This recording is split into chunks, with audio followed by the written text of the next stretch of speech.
Greetings, fellow investigators, and welcome to our video podcast, Into the Darkness, where my friends and I play the Call of Cthulhu role-playing game. I'm your host, Tom Rayleigh. Tonight, we are jumping ahead in time and playing Cthulhu in Space.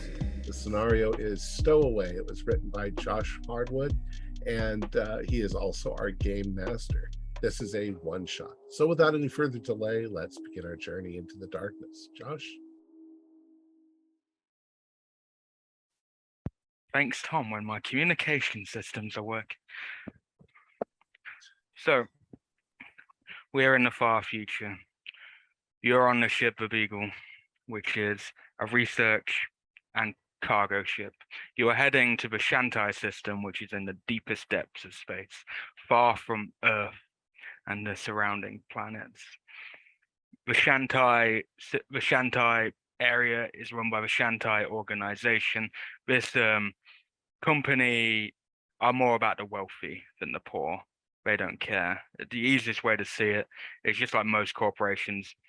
If we use Alien as example, Wayland Yutani Corp, they're ruthless. They don't care about you. And that's why you guys work for the Free Folk Nation. So you take freelance jobs. The Free Folk are a group of civilizations who have got together and are trying to be more independent and have more of a democratic way of living and not being run by tyrants or rich people. So you guys are on your way. You are delivering cargo into Shantai space. You are all currently in cryostasis because for long journeys, you use cryostasis, just because otherwise you could all be dead by the time you reach your destination. So in some circumstances, you'll be awoken by the ship or the onboard android to alert you to either if you've reached your destination or if an issue has occurred. And so as we snap into the present, there are sirens going off. You guys cannot hear these sirens, but there are sirens going off all over the ship. And there keeps being issues and things like that. Loads of noises around the ship and alert systems. And the first person to awake out of cryostasis is the captain. Captain Logan Shackleton comes out of cryostasis. It's quite a lengthy process. It can take up to 30 minutes. And even after that, your body has to adjust back to being out of it, just because of how cold your body is and everything's just rebooting. It's like you're an android, but you're not an android, you're a human. Just your systems are rebooting.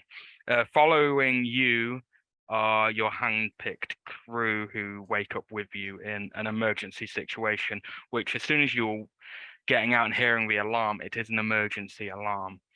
So you have your engineer, your navigation officer, your medical officer, and your head of security.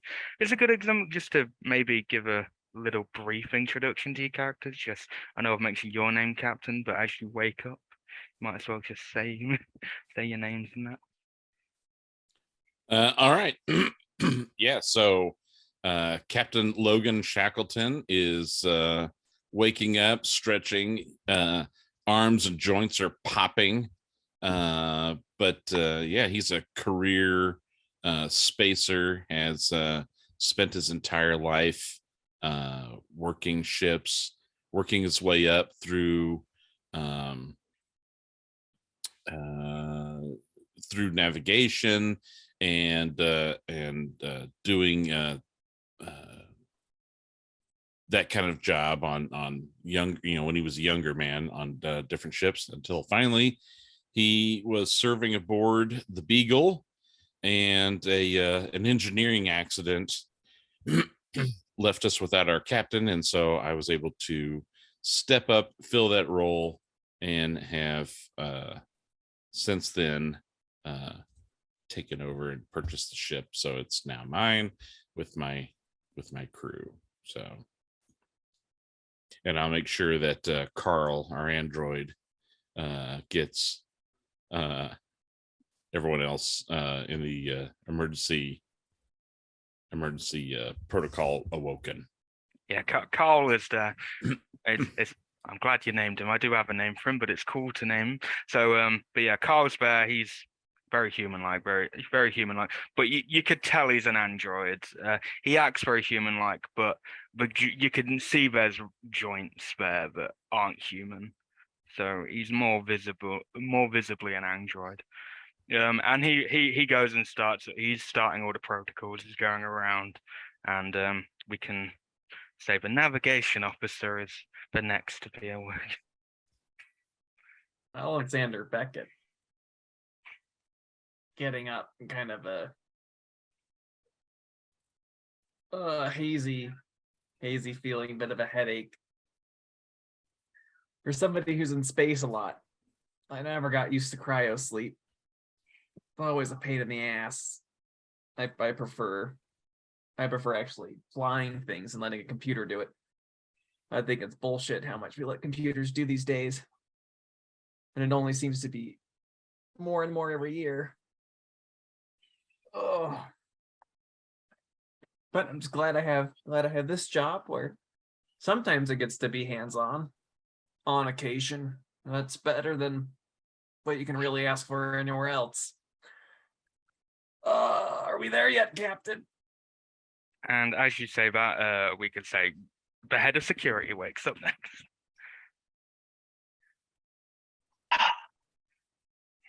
Jenna Ted Redmond.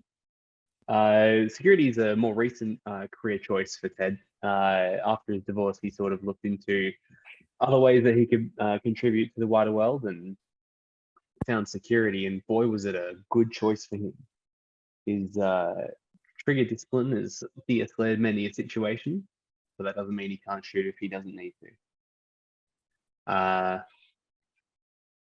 As soon as he starts to limber up a little bit from the cryo sleep, he reaches down to his thigh where he typically has his pistol strapped. Of course, he's in cryo sleep, so it's not there, but he rubs it and goes, I need my gun.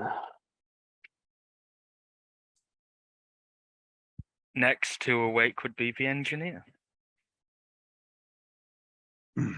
I've awakened on so many of these ships. I know that my job begins now. I must immediately check all of the systems to make sure everything is running all right. My name is Jester North, and I have been an engineer for the past 33 years on various vessels.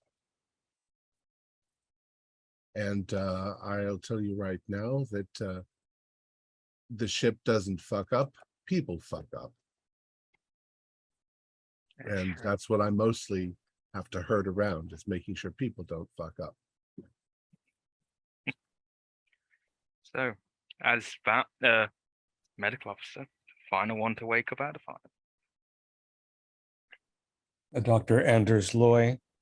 I was birthed in a crash on Mars Colony 4, so I didn't have, I was raised in one of the experimental communities, so there was not a family as such, but a larger community. Education was a prized attribute.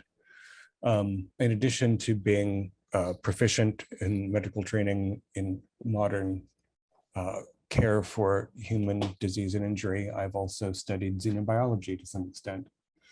One of the interesting possibilities being aboard a vessel like this is that we will meet a not yet recognized form of life somewhere, because expanding our understanding of what the universe has to offer in terms of its variation is primary interest to me. So, and first thing now, I'll go around and make sure everybody's drinking their electrolytes and checking their eyes and making sure they're coming out properly. Okay, good. Because you're doing that, before you say, Captain, because you've all woken up very quickly, cryo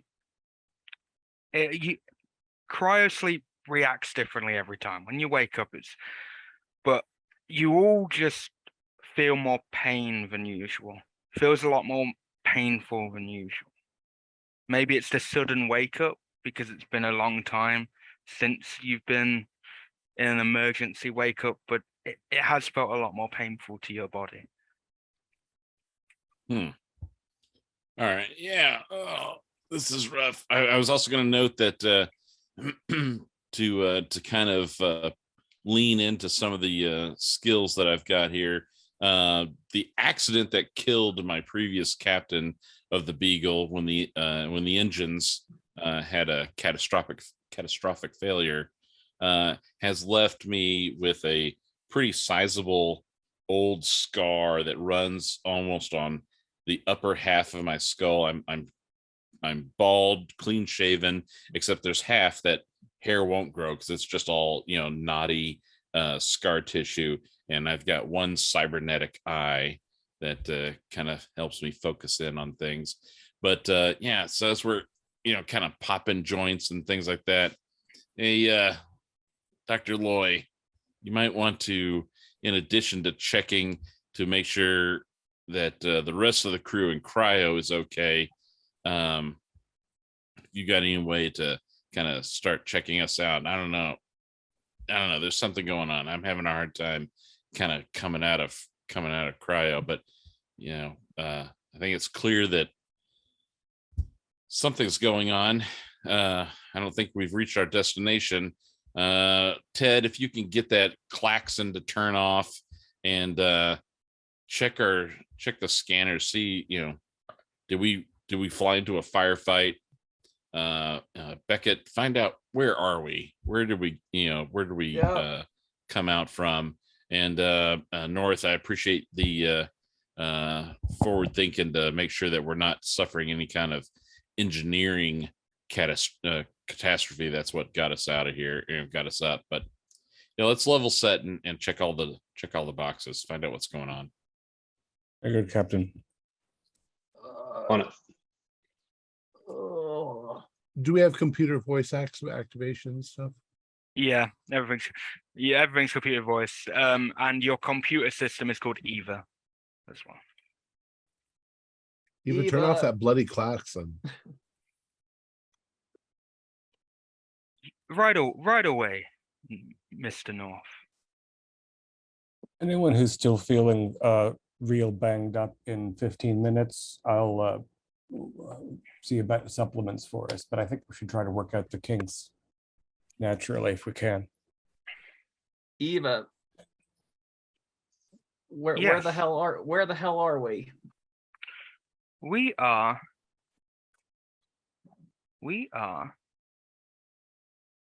in the void. The void. The void. North, what is she saying? Eva, just give me I'll look myself. Fucking Yes. useless. Mr. Beckett, what was the question? Please repeat yourself. I am having some system errors. I'll just pull up navigational data on this terminal. Thanks. Okay, Mr. Beckett. Carl, give me a status report of the last 48 hours. What led up to us being awoken? Of course, sir. So it seems we came into some sort of issue, something seemingly attached to the ship, and we may have another life form on board. I have not been able to access the cargo bay as I was not given the permission to, for some reason. I do not know why. I have permission to do everything while you're in cryosleep. Why do I not have that permission, sir? There's a life form in the cryo bay? No, not in the cryo bay, in the cargo bay. In the cargo bay. Just to put it in perspective, the cryo bay is up in the science wing which is on the top floor of your long ship. The second floor is all for crew purposes, and then the bottom floor is all engineering, maintenance, and at the far end, the cargo bay. Do we have surveillance throughout the ship? Can we just want to see inside the cargo bay? But Carl goes, the feed is seemingly corrupted all across the My ship. job. It seems that the whole ship has gone into complete shutdown. I have tried to fix it. It is why we sounded the alarm to get you up. We are unsure what it is in the cargo bay, but we also know there is a Shantai beacon just outside, and I think from a preliminary scan it was a manned beacon. 8,000 years of human development, and I still need a screwdriver. All right, I'm going to head to my gun safe, in my personal effects, and retrieve my pistol I'll begin and checking the my laser systems. gun. Yeah, what kind of small arms do we have on the ship? You have a very small weapons locker. There's a couple of rifles in there, and then a couple of pistols as well. Are they slug throwers, or I also see the option for electrical firearms? So all of yours are electrical based firearms. The handguns are more plasma based. Okay. And would it be safe to say or assume that electrical would be more safe to use within a pressurized ship in space versus something that could punch a hole through a wall? Electrical are more safe to use. Okay. All of the ship's systems. Oh, no, I know. I'm okay. All of this. I'm not okay. All of the ship systems are protected from electrical discharge, so you can fire the electrical guns right at the consoles, and nothing will happen to them. Pretty much. All right. Keeper, how are the biometrics on our popsicles? You can do me a first aid or medicine, whichever you want. Why would I need first aid? Both the same number. That's a hard success. So yeah, looking at everyone's vitals, they're all where they should be in cryosleep. None of those systems are seemingly affected, but they do run on a different line on the system connect. Some redundancy there. That's good. Yeah, I'll report that to the captain that cryo seems in good shape. I assume we should begin to converge on cargo and see if we have a guest. Yeah. Ted and I will tool up and start heading down there, but definitely I think you guys should kind of come as backup, just in case, just to kind of, as rear support. Yeah, Eva sounded mighty weird when she couldn't tell us where we were. Perhaps a defense of this. That's where I think I'll go to the bridge and find out. Okay. I'll go with him because I need to check the systems and make sure everything is Yeah, functioning the correctly. bridge is where you'll be able to see on the panels in each room. You'll be able to get a brief diagnostics, but where you'll get your main diagnostics that will give you all the information is on the bridge. So, Eva, when you said that we were close to a potentially manned Shantai beacon, does that mean it's in visual range? Or is it close in terms of space distance? it was I who spoke, Dr. Loy. This is Carl. Oh, sorry, Carl. Yes, yes, I believe so. I believe it is not that far out. But as we are currently stationary. I should have an answer for you, Loy. Still pretty rough, Beckett? Yeah, well, I've never been one for cryo. All right. Well, 8 minutes until I'll consider a stimulant. Might snap out. I am glad I am an android and do not have to go through cryosleep. You do not understand what kind of damage it does to the human body. Yeah, thanks, Carl. Eva, Oh, we get it. You can't be heartbroken. Not all of us are so lucky. Eva, chronology. How long have we been asleep? You have been asleep for Jesus Christ. I can see For there's dirt on these isolinear chips, and that shouldn't be here. How long has Alexander, can you do some sort of reading of the stars to see if you can figure out how and where we are? And Yeah, yeah. When how we long get it's to the been? bridge, I'll. Okay. All right. Carl will come with Ted and I as we go down to the cargo bay. okay, yeah, Carl will come with me. Carl's a nice, cheery chappy. You can change his language settings as well if you're ready. He doesn't have to be an English gentleman. That's the best. Yeah, he's always been. So North and Beckett, you are heading to the bridge. The rest of you are heading towards the cargo bay. I will go to the bridge first. Dr. Loy, are you coming to the cargo bay with us? Yes, if it is a unrecognized species, I'd like to get documentation from the very first outset. Yeah. I just wanted to make sure. I wasn't sure if you had decided on something different. So good. Yeah, thanks, Captain. We can use you. To just serve a mood of it. As you're traversing the ship, you get the sound of metal as you're stomping around, and you get all the pipe work going off. These eerie buzzing noises from all the various systems.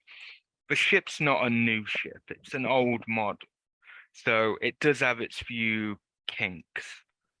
But Eva is, just to clarify, Eva is one of the latest models, because Shackleton went all out on the latest model for the ship AI. No, so is it who just got out of cryo? What's the lighting situation like? The lighting in cryo is pretty good, because as I said, it runs on a separate system just in case there's massive malfunctions like on the ship, because all of you could die if it malfunctions in the cryo. So but the rest of the ship is the light is a lot dimmer in certain places. The corridor has pretty good lighting, but a lot of the rooms, if you activate the lights, they're either very dim or non-existent. But usually when the ship goes into low power, or it's in standstill, some of it will be running around the clock to try and make sure the ship stays where it's meant to. All right, so getting to the bridge. Yes, you get to the bridge. It's a pretty sizable bridge. It's one of the biggest sections on the ship. Yeah, I want to start looking at stuff. I know out where we are. Okay. Look at this beacon. How far away from the beacon? What beacon is it? So cross-referencing everything. So you appear to be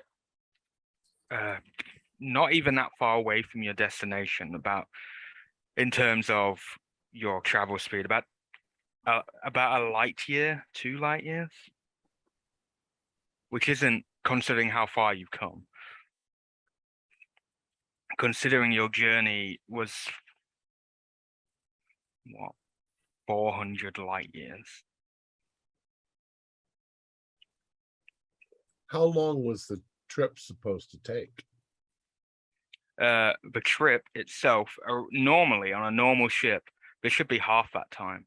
It should not be that long. But on your consoles, you've done 400 light years. How much is that in time? How much time? Yeah, no. Time.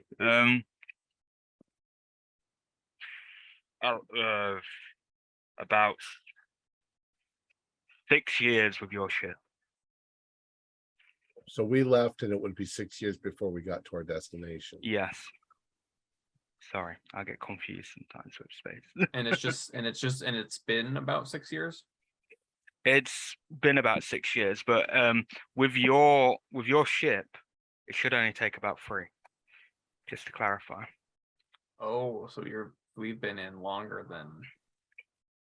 Yeah, and so And when you're looking at your why I say for is it seemingly gone a completely different route? Like something has happened to your. We were diverted by somewhere. Something has happened to your ship systems.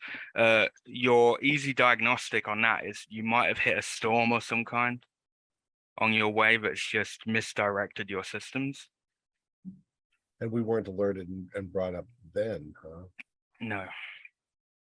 That's not optimal. Well, I want to do as many not just diagnostics, but physical assessments of any damage that might be done. It might just be a spark plug.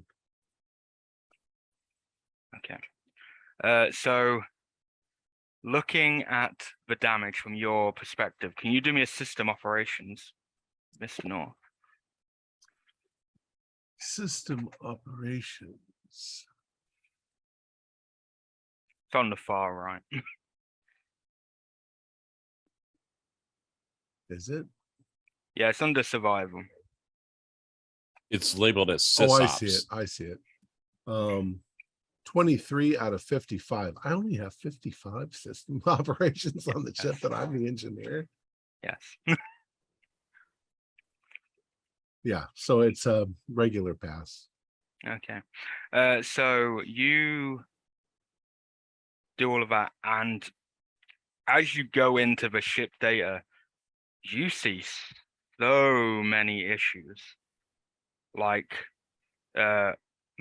components that have gone haywire. Easy fixes if you were awoken at the time of these issues. Eva's systems in general, there seems to be errors within her code that has occurred.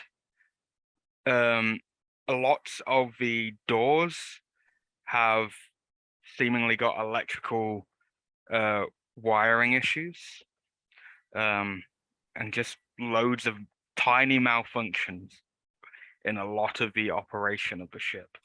Can I speculate at all as to what may have caused such a thing? Your only assumption with how these are all like little issues that have occurred is a giant electrical storm.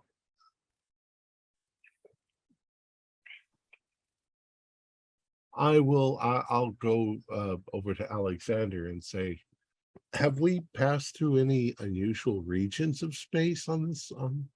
No, but we did divert around something, or something caused us to change course. I mean, it's doubled the length of our trip, so the computer hit something and decided to something. It looks change like it. there's been a massive electrical cosmic storm of some sort that's bombarded our systems for would have had to have been a considerable amount of time to get through the shielding, but there are a lot of problems.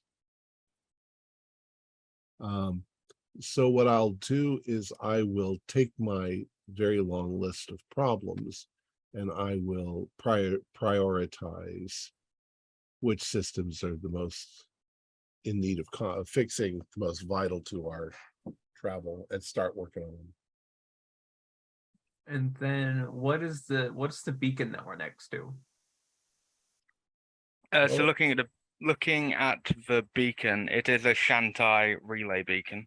They are dotted throughout every region, and But does it have a number? Like, do I know where we are based on the?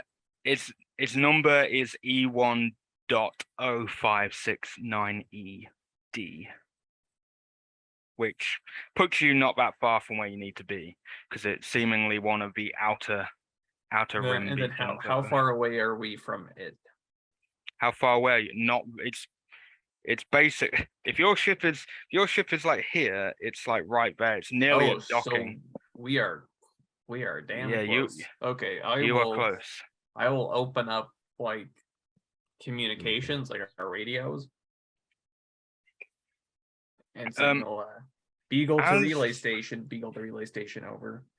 So as you're putting through that comms, can you do me why not? Do me a system ops for me. 53 is a pass. Okay. So as you do that, you realize as you're going through, your ship has already had communications with the beacon. The ship has had communication. I have not had communication. With Yeah, the beacon. but you can't get through to the beacon. When you try to get through, especially to that frequency, there's a lot of static on that end. And considering how close you are, there should be no signal issues. Should be a pretty clean So I see any comms like relay. There must be damage to the array. so I can literally see the beacon. Yeah, it's to the Does it look, does it it's to the look right of you. powered? Does it have little like signal lights on the outside of it? Going by where you are, there are little signal lights on it, and they're very low light. So they must be in some form of power saving. Everything's garbled around here, it seems. There's got to be a way of figuring out either physically or computer wise, how long have we been sitting here next to the beacon? I mean, we're not aware of how long we've been here, but why aren't they trying to communicate with us? Yeah, what did the logs say? How long have we been? The communication date was 6 months ago. Oh my god. Are there intercoms? There's intercoms throughout the ship, yeah. I'll call into the corridor where Captain Yeah, and because company are. it takes a while to walk from one end to the other, so they're probably Mhm. nearly there. So Captain, this is the bridge. Over. Get to a wall unit, punch it. Hey, Look, so it looks like the computer rerouted us a while back. We've been out for 6 years. We're 2 light years shy of our destination, so we're close, but again, it took about double the time than the estimate. Reroute around something that's unknown, but we've been sitting in front of this beacon here for about 6 months. what? Yeah, my. still been trying to contact them, but only getting a static. So we'll keep working on trying to establish communication. But watch Carl. It's taken Okay. quite a while to let us know that something anomalous has occurred. All right, I'll keep that in mind. See if you can get closer to it. Maybe we can board the beacon and find out what's going on. As soon as Jester deems that it's safe, there's been some electrical damage throughout the ship, then I'll proceed. We're not that far from it right now, Captain. We could do an umbilical over to it, but there are so many systems down right now. We must have been hit by some massive cosmic electric surge that fried a lot of our systems. Let me get everything up and running again before we're safe. Okay. Keep me posted. We're going to check out this cargo bay. okay, that's a good segue to you three as you're reaching the cargo bay. So you reach the cargo bay doors. They're giant, like the doors to it are proper like giant bulkhead doors. In relation to other systems on the ship, is the cargo bay, does it like share a wall or a ceiling or a floor or something? Does it share any kind of adjacency to critical systems? Is it next to engineering or life support or anything else like that? So Computer core. you can get into the cargo bay from a balcony on the balcony way on the second level, which is connected to a couple of the science lab and the medical lab. So you can actually get into it through a door or in there, those 2 areas. On this level, engineering you can get through. If you're not going through the big bulkheads, there is a way into it through the engineering deck on the right side of the ship. So I'm wondering if some of the problems that we're seeing and experiencing might be, the source could be just beyond those doors and kind of bleeding into other systems. So let's let's check this out. Carl, get those doors open for us. And I think Ted and I should be at the ready. Yes, And I've sir. got whatever the equivalent is of a handy portable recording device in case there's something to be documented. Yeah, you'd easily have one. You might even have like a little wrist strap that you have that has a little recording system on it.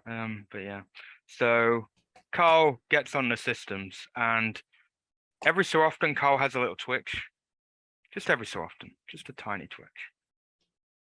And then as soon as he inputs the data that opens the door to the bulkhead, the override, now that you're here and giving him allowance to do it, he does a big twitch. Like the whole of his body just twitches. And then the bulkhead doors open. And Carl's just standing there in front of the panel, just everything frozen. How does psychology work on Carl?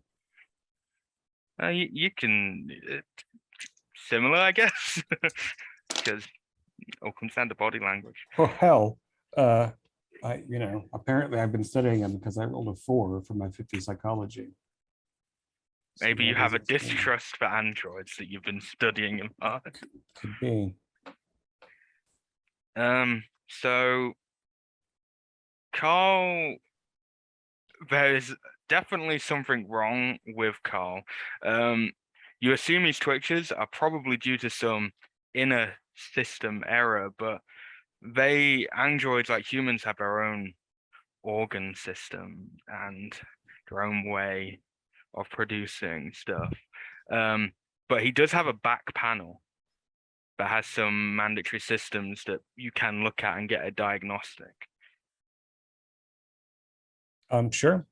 Carl, if you'll excuse me, you seem to be having some irregularities. He is completely frozen, so All right, then it'll be easy. Rust buckets. Bop. okay. So yeah, you do.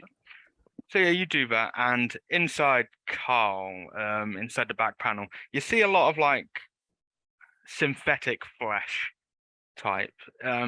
It's like a yellowy green synthetic flesh. It's what you expect, but there's a little circuit panel in there, and looking at his reader, it seems some of his systems overheated. And going by the date on it, one of his systems overheated about 6 months ago. Okay. And is there anything obvious about why he is currently immobile? Is there a little flashing gewgaw that says systems? There's not anything flashing, but there's a few of like the little thin strips within his body that aren't pulsating like some of the rest. They're kind of just. So, Captain, I think it might behoove us to leave Carl in locked up while we address the situation in cargo. But he needs an overhaul as well. He got cooked around the time we arrived at this dead end. I put a hand on Carl's shoulder, tell him to sit down. Carl, once you have a seat and shut down and take a nap for a while, we'll awaken you when we need you later. So as you put your hand on Carl and go speak to him, Carl suddenly starts moving, even with the panels, and he just turns around, looks at you, Captain, and his hand just lunges towards your throat. Damn it. I've disappeared. Hand just lunges to your throat. The second that Ted sees this, he's coming in with a fist to just knock Carl away. Okay, yeah, do me a brawl, why not? Loy, you can do me a spot hidden for me. I have to spend luck to make that a regular success. That's fine. There isn't enough It's luck in the fine. world for me to have spotted hidden at the moment. Okay. Yeah, you managed Still to. fine. If you're spending the luck, Ted, you managed to just punch him, and he kind of just, it might hurt a little bit, the impact, even though it is fleshy, and the fleshy impact, it might still hurt a little bit on your hand, but he does push back. Logan, one thing that you noticed is his hand lunged for your throat, but it didn't clench. He didn't grip it. It just lunged for your throat. Okay. Bucket of bolts tried to kill you, Captain, but honestly, these things are just. I am we- sorry, Captain. I did not mean to. I think there is something wrong with me, Captain. I mean, that's the half of it. Does Carl have like a little resting / recharging chamber? Yeah, he kind of goes up to. He has a little charging bay or a resting area in the engineering, but he does also go up to the science bays sometimes. Well, we are right next to engineering. Yes, I think you are all correct. I should go and sort myself out. Try a systems diagnostic and stay in until we come back and see how you're doing. Yes, Dr. Loy, I will do just that. And he goes off, but every so often he has moments of stopping completely, and then he continues to. I don't trust that droid. Yeah, might be time for a new model. All right, doors open. The doors are open. Let's go in and see what's going on. Is it So- dark inside? As soon as you go in, the lights do turn on. Proper, like, big, So- like floodlight style lights just So it was turn dark. on. It was dark before we opened the doors. Yeah. And there's loads of crates in here because you did have cargo that you were dropping off. You've also got a lot of packaged up science equipment and stuff for when you do your research designation missions and stuff like that. There's a lot of crap in here. And there's 2 levels. The second level, it's more of a balcony bit, but there's a few system parts up there. You do have a very tiny shuttle in here as well that you can use. Just as Okay. quick travel. Okay. I'll indicate the second level and point to Ted. Go check the second level, and I'm going to scan this ground. On it. Okay. So Ted, you go up, and from that second, you have a good vantage point of everything. You can see there's nothing out of ordinary on the actual balcony area itself. You can do me a spot hidden. Loy and Shackleton, you can also do me a spot hidden. But Ted, you can do it with an advantage, as you do have a height advantage. I fumbled, so Oh, I all got a the- hard success. Only because of the bonus die. So you got a hard success. Loy, you failed. Logan, did you? Oh, you failed as well. Okay, it's lucky you went Big up time. there. So the other 2 are fumbling around all the like various machinery and cargo that's in here. But you notice something at the far end. So you've got the main cargo bay doors, but there's also like a little side door which you don't, because if you want to go out the cargo bay out into space, you don't want to keep, if you're only going out yourself for maintenance, you don't want to keep opening those big bloody doors. So you got that little tiny one that leads to a little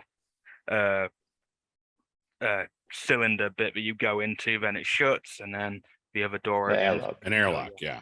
Yes. Why did I forget that? My brain. I've run like 3 Call of Cthulhu's in a row today. My brain. But yeah, the airlock.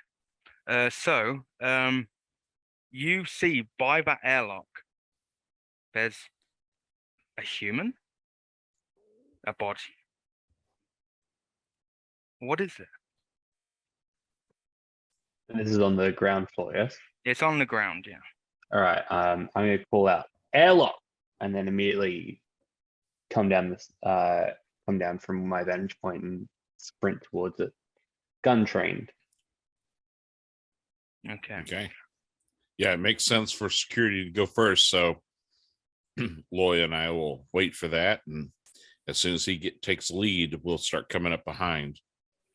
Okay, so Ted, as you get closer with Loy and Shackleton behind you, get closer, and whatever it is, it's covered in like cloth. Some kind of cloth is over it, maybe a robe or something. But you can see the hands. They're kind of interlocked, and they seem very ashy, like the person's been burned, but only with the hands, because the little bit of arm you can see, it's down to the bone, like the flesh is just disintegrated off the bone.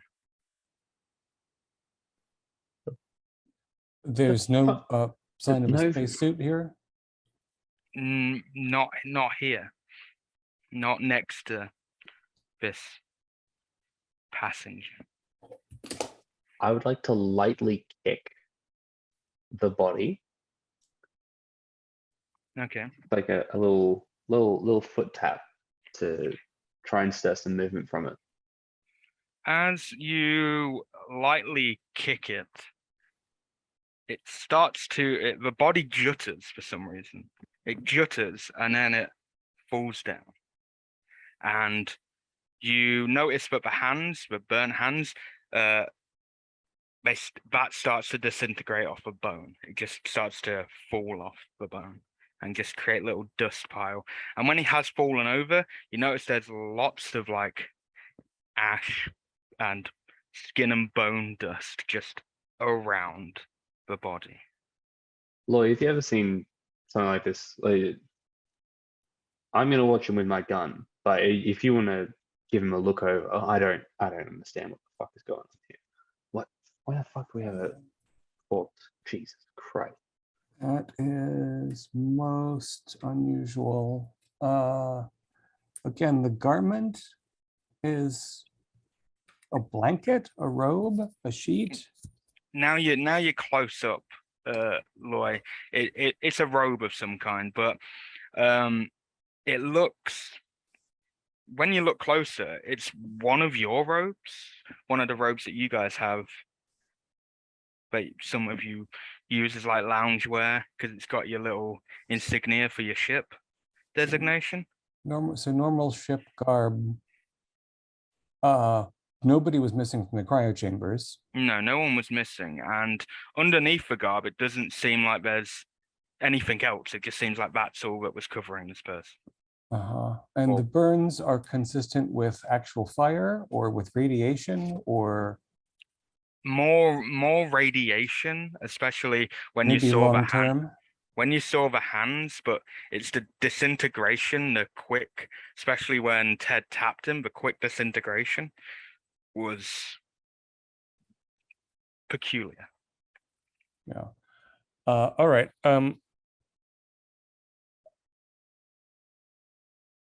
We should actually all have respirators on.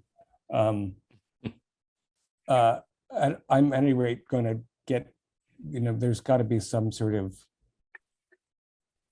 goop wrapping, like sealant kind of stuff. I'm going to try to slap a bit of plastic bag on this and then seal it up and take it off, to be taken off to be investigated. It's easily done because your medical bay kind of, your medical lab literally goes into this. So all you got to do is climb the ladder, go get your things from there, come back down, and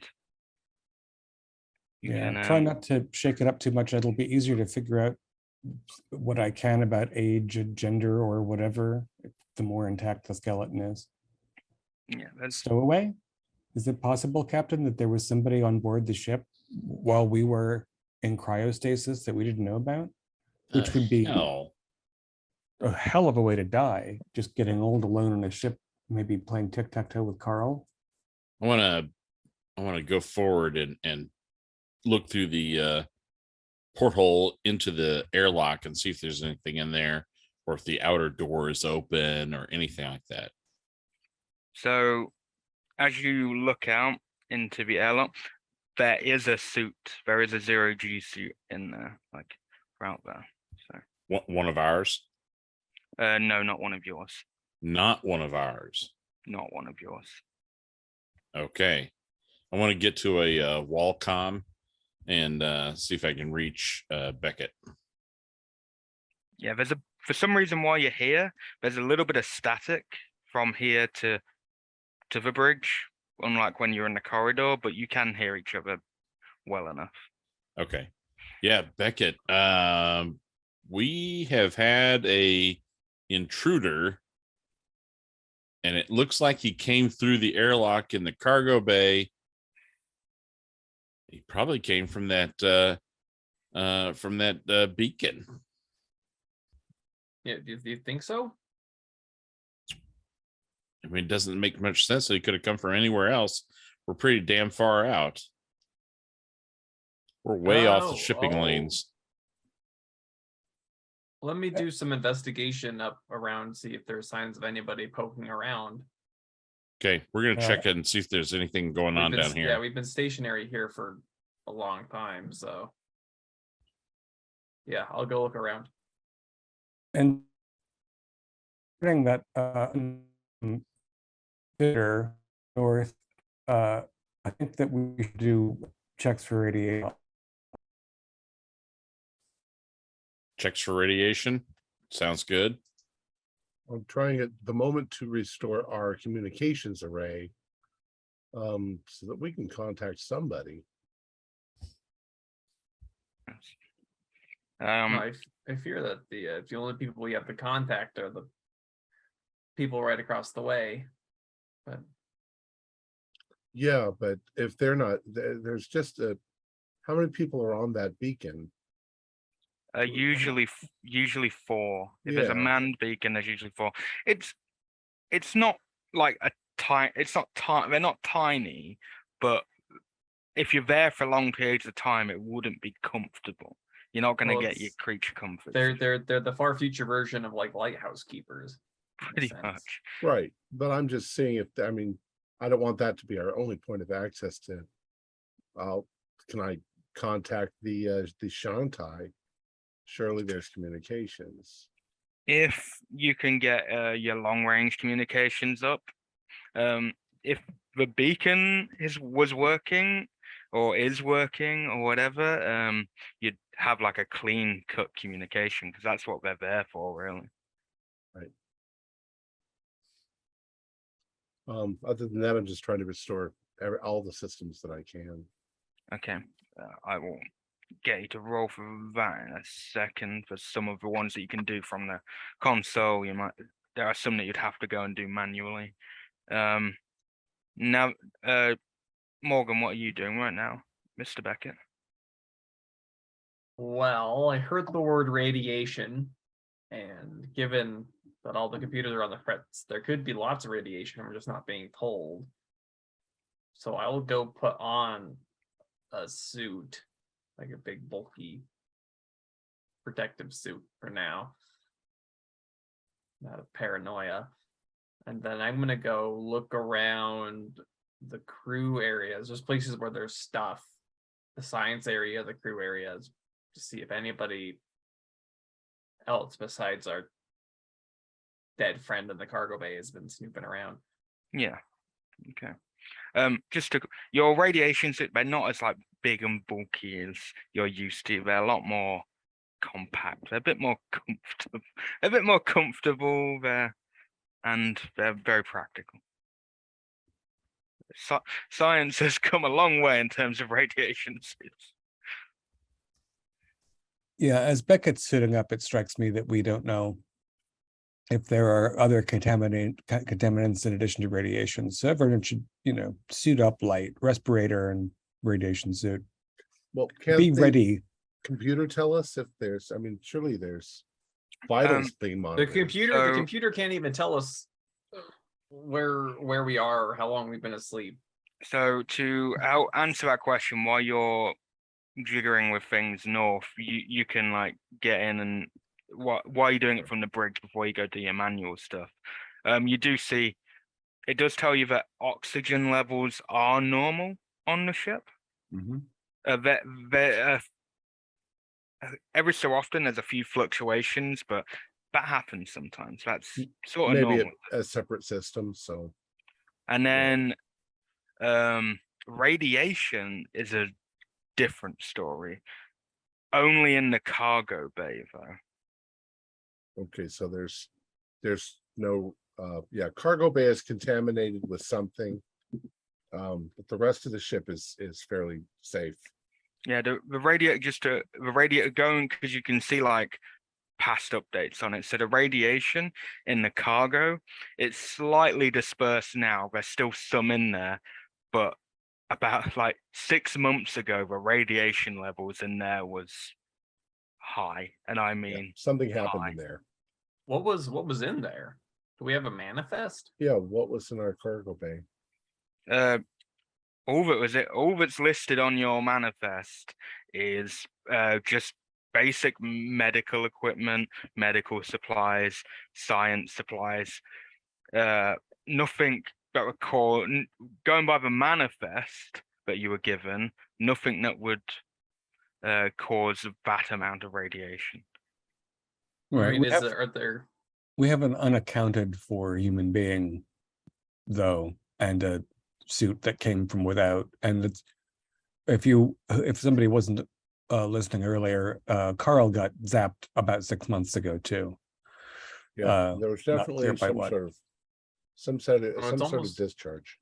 Yeah, well, it's almost like some small nuclear event happened in the cargo bay. Electromagnetic event, maybe. Yeah. We see anything obviously out of place In the cargo bay. in the cargo bay? In the cargo bay,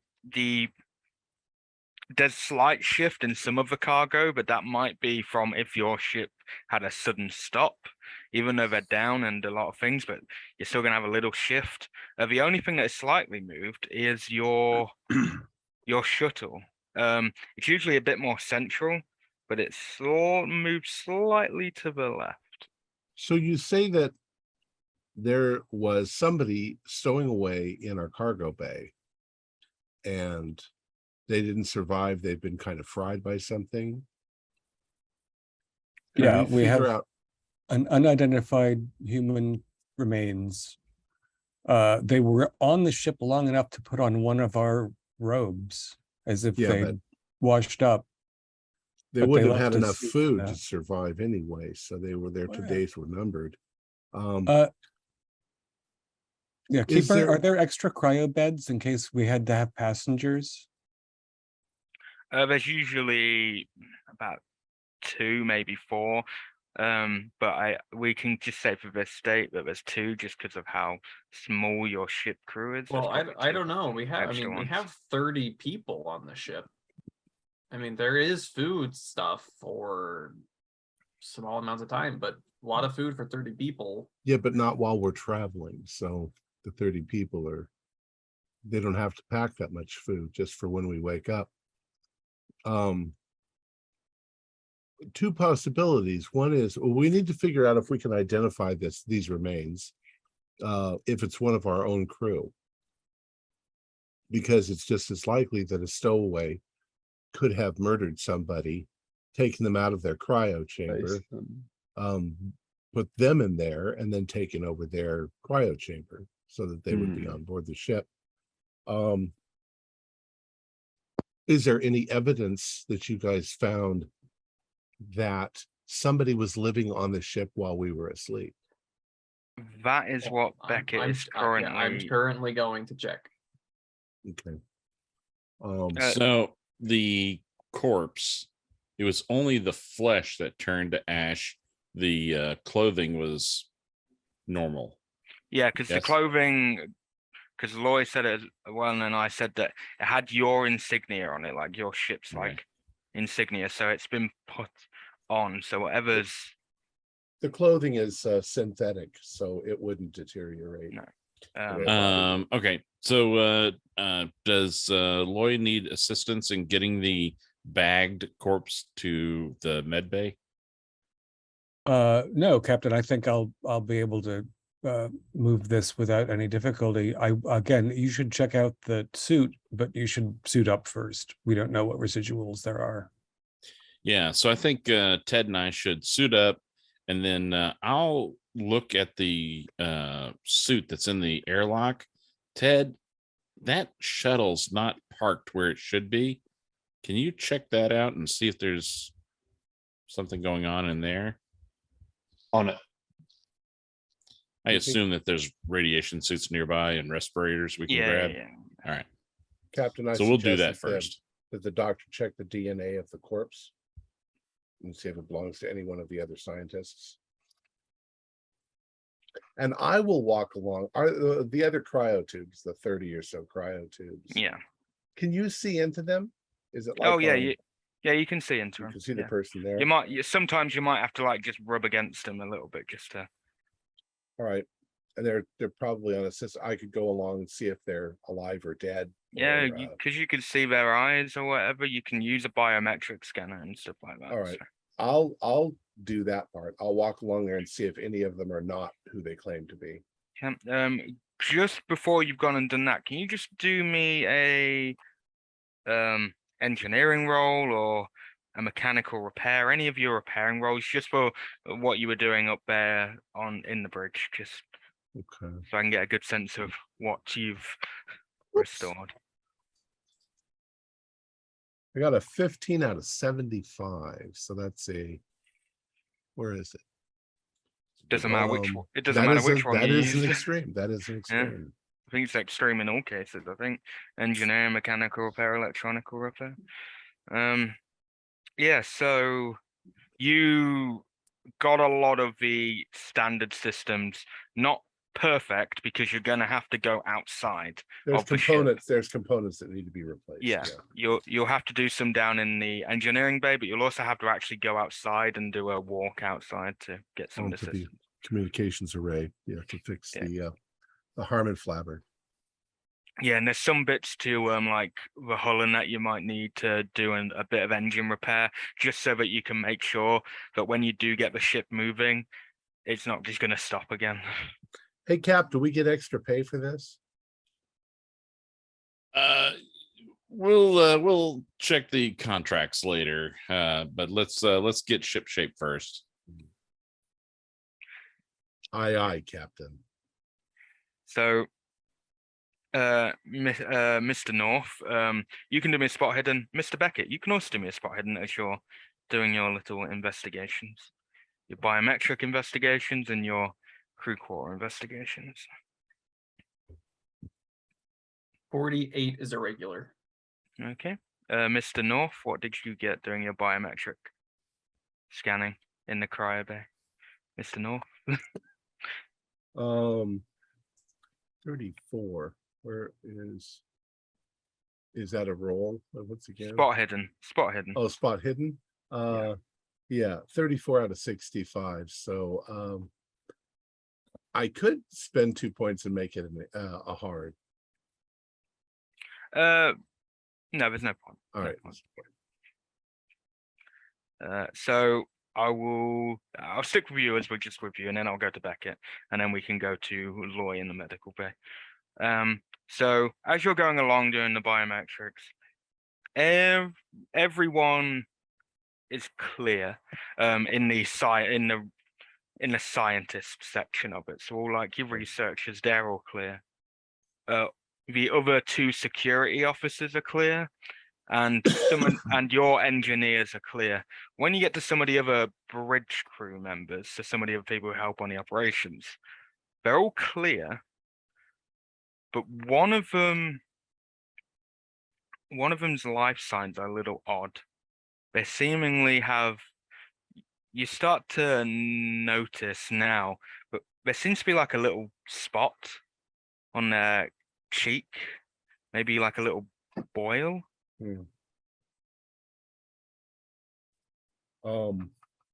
I'll make note of that particular one. Am I able to read DNA? Is it the person who's supposed to be in that one? Yeah, with the scanner, and then you can access through the cryo, and it can get some well off. So when you say you can get a bit of DNA, it does match up to the person. They all match up to themselves. Doc, everybody seems to match up okay, but pod number 1073, there's something on the lieutenant's face. You might want to take a look at it. Something like Like a boil or something on his face that shouldn't be there. well, I considering admit health. when I went down the line to see if everybody was still properly froze, I didn't. It wasn't there, because when you went along the line, that's kind of what I assumed as well. You'd have checked. It wasn't there. Okay. I mean, I was just out of cryo, so maybe I missed it. But yeah, I should check it out. I'm boring out a tissue sample from our visitor right now. These What 107 you said? oh, you want me to repeat the number that I just made up? I think you said what? Yeah. I think you said 107 and then a letter, which I can't Yeah, remember. what letter you said. 107B. Right. I'll make a note and have a look see. And that's Lieutenant somebody? Lieutenant yeah, Redshirt one. Lieutenant Redshirt. Native American, I guess. Now, nothing in here should be able to grow, right? This hyperbaric chamber. Certainly there shouldn't be any visible tissue change when someone's in cryo in Right. 20 minutes or 2 years. So All right. I'm gonna move on. So going to Beckett. So Beckett, as you're going through all like the crew quarters stuff and other things, you do notice a few things. One, in the kitchen, you have a lot of powdered things, but you just add liquid to, and they're not very nice. But you do notice a couple of packets have been opened. They aren't open, and none of them should have been opened because you've all been in. But how many like days worth? That makes sense. How many days worth? Like, yeah, like how long has somebody been eating these packets? So a lot of these packets are designed for bigger meals to share between people. So you between the two packets, considering one's empty and one's about half full, if you're careful, it could last a while, month or two. If you're very careful, if you're only needing a little substance, because there's a lot of nutrients in just a tiny bit of powder. If you add water and it expands and there's lots.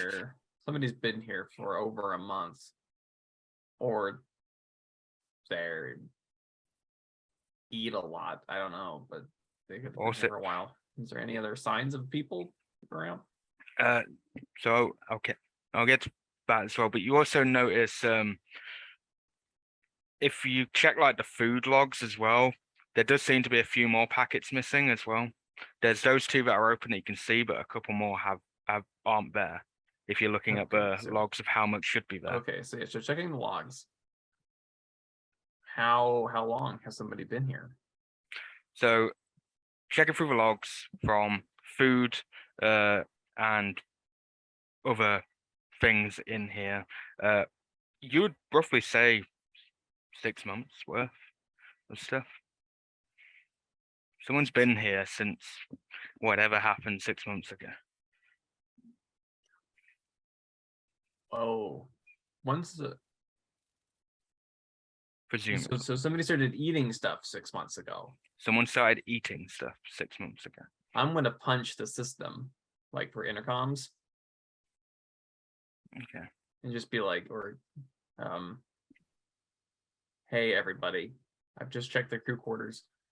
Somebody's been eating our food for the last 6 months. I don't think our whatever charred remains you have down there are not our only guest. Indeed. I think Captain and North, it's a question. Is it possible that somebody who was at this beacon hacked into Eva and got her to make an unscheduled stop? so they could get the hell off the lighthouse? They have to be awfully sophisticated to be able to do that. I mean, I guess they've got a lot of time on their hands, but it seems unlikely. They had to get us off course to begin with. From just a thought, it seems like we were brought here by somebody who wanted to leave. That's Are all. we able to do a scan to see if there's any other life forms walking around on our ship? A lot of those scans, you can do individual rooms. If you want to do a full one, you need Eva up and running properly. All right. Well, I'm going to work on Otherwise, getting Eva back to normal. I'm sure there's restoration files or whatever in case there's a corruption. Yeah, it will take a little while because I'll you've have got to to kind go- of assess. I'll have to go into the bright green core of the computer. But it's the bright green core, but the light strobe. Yeah, it's very They slowly, go like on, a and they heartbeat. slowly go on, yeah, and they go exactly. on. and it sounds They like go on. breathing. It sounds like breathing. So while he's doing that, Ted and I are going to check out both that. I'm going to check the suit that's in the airlock, and Ted's going to check the shuttle and make sure it's not being used as a camper. Yeah. Mm. So I will come back to you. I'm just gonna say quickly what Beckett also found because it will just add on. So during your things, you also found some clothes that had been left neatly on one of the bunks, but they're not in storage. You found a torn up magazine, which is odd because a lot of things you read is via tablet, or you don't do a lot of physical reading these days. And just minor things like that. So the magazine. Do we carry magazines on this ship, or this came from somewhere else? You don't, as far as you're aware, none of the crew had magazines. And looking through the magazine, like, what language is it in? Does it have does it have publication information? It's in English. It's a Weird Tales magazine. When was it published? Like 1930s maybe. Old, or I assume it's a modern. 7,000 years ago. Yeah. It's back when there were old. these things called trees they made paper out of. It's old, but you could tell it's old anyway by looking at, because like the front cover and that, some of it's like grayed away, like slowly disappearing. Oh, so That this is old. It is old. What the So hell? someone has had this for either a long time, or it's been passed down to them, or they found it somewhere. Interesting. Do I hear anything? Hear any other than all the humming and the humming and stuff. that? Do me a listen roll. So yeah, I have a feeling they're still here somewhere. 32 out of 65 is it's exactly a hard success. Okay. Not particularly, but when you were looking through the magazine, when you were looking at the magazine, you thought you heard a faint noise, like a whisper. You couldn't make out what was said, but there was just a whispering noise. Yeah, if I hear a voice, I'll turn around suddenly and look. There's nothing there. Weird. Anyway, and before we go to the Miss Dr. Loy, I'll go down to Captain and Mr. Redmond. So I will start with you, Shackleton, as you're going to get the suit.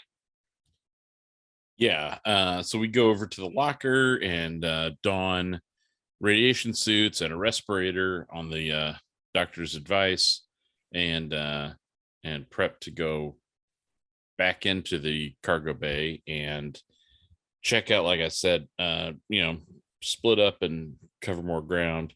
Have have Redmond check out that shuttle. That's strange that it's not parked exactly where it should be, and I'm gonna see what I can discern from that suit that's in the airlock. I'm gonna pull it into the cargo bay and start checking it out.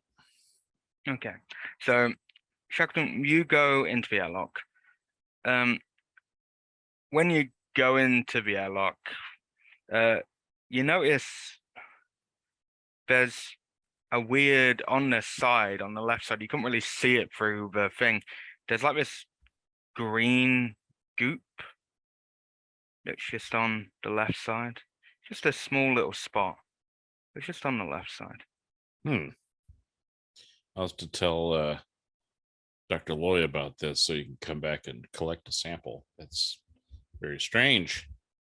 And very strange. The suit, looking at the suit now that you got a clear, it's an orange suit with some black stripes down it. And you see the logo clear as day. It's Shantai Corporation. It's the Shantai Corporation logo. Well, all right. So, yep. So someone came across from that listening post. Let me pull this. So I've got some more maneuverability room and everything. I'm going to grab it by some of the collars, maybe around the helmet and shoulders, and drag it into the cargo bay proper. So I've got some room to walk around and check it out, open the suit up, just kind of see what's going on. Okay. So yeah, you pull it in, you open it up. You do notice it does have a little name badge on it, and it does say Lieutenant Weaver on it. Lieutenant Weaver. All right. But I assume the suit is empty. The suit is empty, yes. What about any of the pockets or anything on it? Does it have any other, I'm going to kind of pat it down and check it for anything. There's nothing really on there. Nothing of note. It's just like a normal suit. There's no like real pockets in here. There's a utility belt around it, but there's nothing in the utility belt. Okay. All right. And does the suit seem to be still airtight? Yeah, but don't seem to be anything wrong with it. There's no head to it. It's just the suit itself, but it's not the head to the suit. Okay. Okay.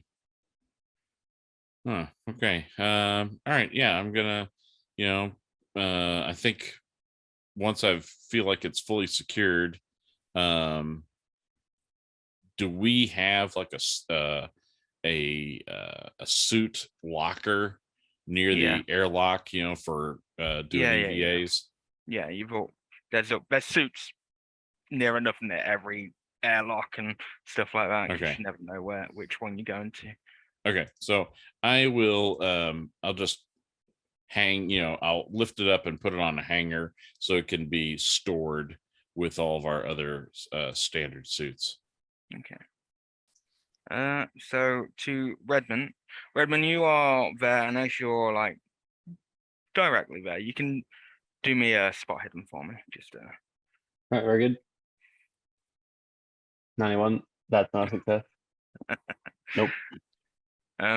Okay, no, you're looking around. Other than the slight movement, there doesn't seem to be anything too wrong. You do notice the one thing you do notice, but you don't really know the significance of it. Yeah. You can't really tell the significance anyway. Is that one of the panels to the side, which leads to some of the electronics, is slightly ajar. Just slightly. Am I able to get into this shuttle and look inside? Yeah, you can get into the actual shuttle. The panel is on the outside, so you can look at the panel from the outside. But you can get into the shuttle. You just climb up on the side, and then there's a little hatch that you can go into. Yeah, so I want to have a look at the hatch itself and open it up and see if it's been like piloted, like if the for want of a better term, whether the seats have been moved back or forward. Yeah, yeah, You know, if the configuration is different to how someone piloted it, that I would be familiar with. Yeah. yeah. So, because you would have piloted this before, you would have Hmm. been in this before. It's like a 2-3 person shuttle, but you know, you've been in it before. So opening up that hatch, one of the chairs has been moved. It's been tilted all the way back for like if you were going to go sleep, like for that kind of comfort. You also notice there's a few empty food packets, and there's like a little bowl as well that seems to have dried up gunk, which is from the food in here. Interesting. I'm going to ready my weapon and poke around a bit more. Seeing if I can find any cabinetry or storage inside the shuttle that may have been used for personal effects of some description. Okay, do me another spot hidden for me.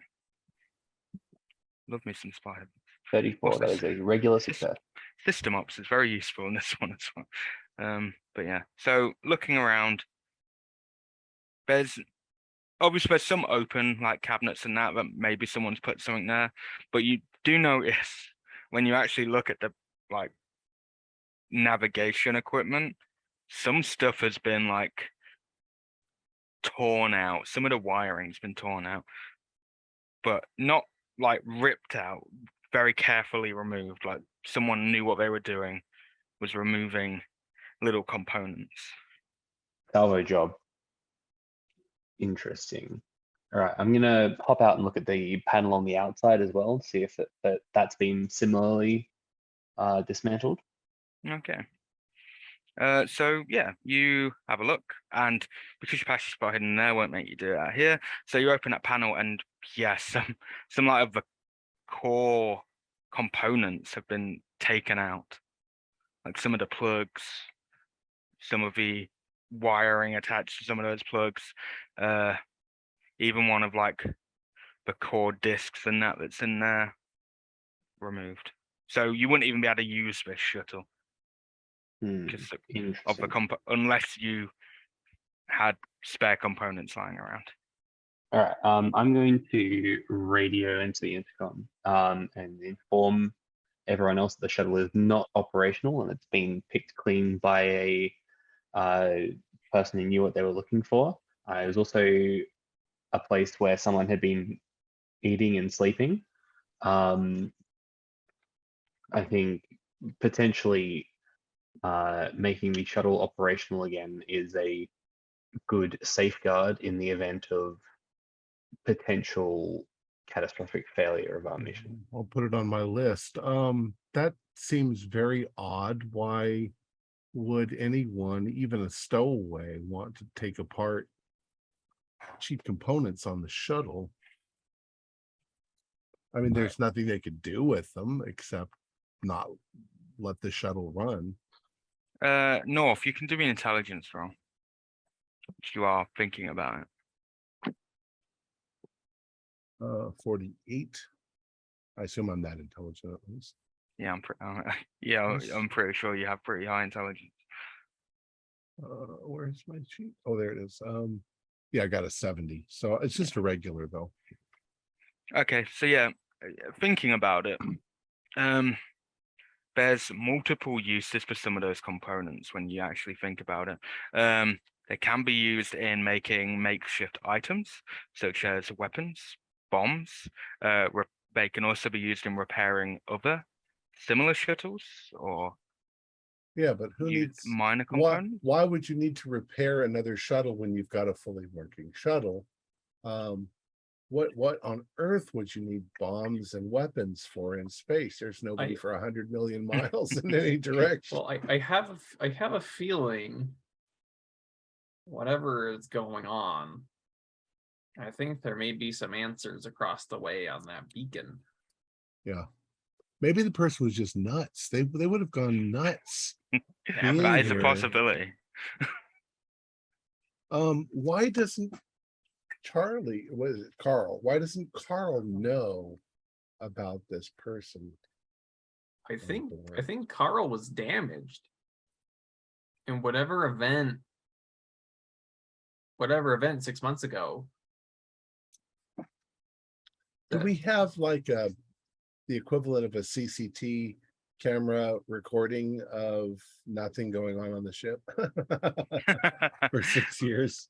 There are cameras around the ship, not in every room, but they all are down and have been down for a long time. Well, shit. You thought it was that easy? I think it's starting to feel honestly like somebody was trying to prevent us from fixing things. I'll get right on it. I'll do everything I can as quickly as possible. Well, Can I wake up a couple of the engineering crew?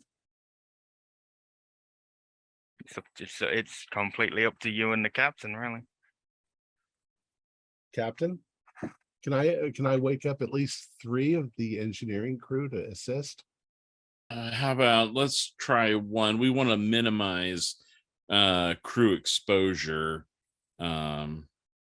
Plus, if I remember the contract correctly, you'll get more bonus if you have fewer help. So if you do it by yourself, you maximize your bonus. I'm just putting it out there. Okay, so you can figure that we could get it done in a week, or we could get it done in 2 months. Right. It all depends upon what you want to earn. I've got time to kill. So All right. Well, I'm just one person. I will work as quickly as I can. all right. And Captain, you mentioned something earlier about a little spacewalk. Do you mind if I go over to the beacon? No, in fact, meet me in the airlock, and I'll suit up and go with you. All right. Okay. So before I go to Loy in the medical to have a look at that corpse, all of you do me con rolls for me. Yeah, 29. Ooh, 72 is a failure. Ooh. Yeah. I'm 71 2 is away also from a a hard. failure. Okay. Yeah. If you succeeded, you have a little shock to your system. Sometimes it happens after cryosleep where your system might have a little judder. That pain is still there every so often, that sharp pain that you felt. The rest of you all feel very sick. Very sick. Like you want to throw up. You don't. You kind of get that feeling like it's coming up, but then it goes back down and nothing comes out. And you have that little jutter as well. It just lasts for a few seconds and then it just goes away.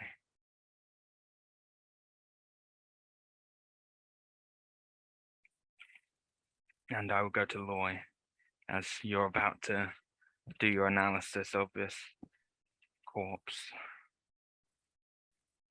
So overall body morphology suggests an age or gender. So going by what you can see, they were male. They were 6'5". And sorry, what was the other question? Age, gender. You didn't do age yet. Age. Okay, yeah. Okay, that's the one that I missed. I listed it and then missed it. You'd probably say mid-30s. And the 6'5", is that does that include the tendency to elongate in zero gravity, or is there gravity on that beacon? There is some gravity in that beacon, but you could adjust it.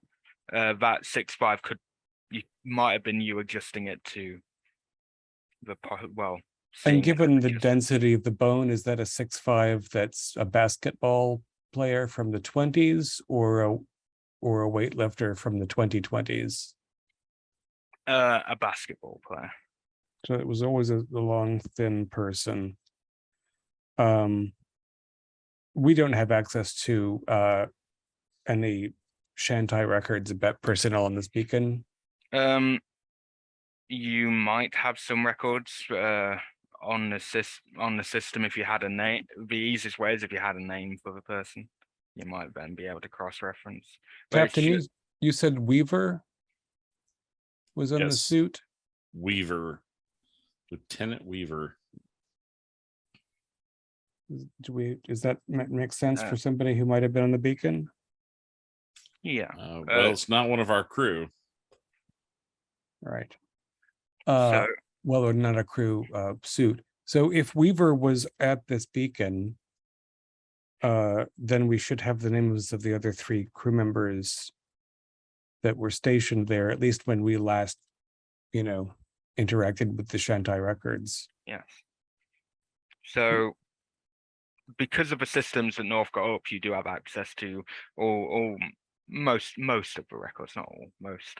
So you see the Shantai records in the area that you were going to, because you would have been informed and you would have had data on that area. You do see Lieutenant Weaver on there and is listed to the designation that was on that beacon. Mhm. And there were 3 others on there. Mhm. A private Ridley, Mhm. a Lieutenant Brown, Okay. and a Dr. Oswin. Hmm. Is it unusual to have a doctor on one of these way stations? Very unusual. Oh. Seems like educated personnel usually get better berths than that. What's the nearest thing that is orbited, star or planetoid or ring? The closest star is just is designated E10792556. Loads of other numbers on it as well. So we're basically talking about these way station beacons are far from functioning systems. They're just there to broadcast so that things can link. It's basically to make corporations' lives easier, but they'd rather put people through hell, especially on the manned ones, because the manned ones you're going to get more work out of it and smoother. All right, Ridley, Brown, and Oswin. So this probable Weaver, male 3565. Is there any indication of disease other than the and can I prove that there's substantial radiation? You've got tests that you can run, and we are in the future, but you can. There was definitely a substantial radiation on his body, but you know it caused the burns, but you don't think it caused the disintegration. But cross-referencing to his records, he did have a very rare skin disorder, which looking through his records further, he did do some service on a planet with snake people. And he contracted the disease from them. Oh, is transmutational disease. That's not pretty. And I put him on, maybe that's why there's a doctor here. Nothing about Weaver's specialties or skills or very highly decorated lieutenant, done a lot for the Shantai Corporation, but not got a lot back in return. Right. He's been divorced. He's young, but he's been divorced about 5 times. He's got a lot of children, but he doesn't see, especially at this designation. Yeah, well, I wouldn't bring kids out here.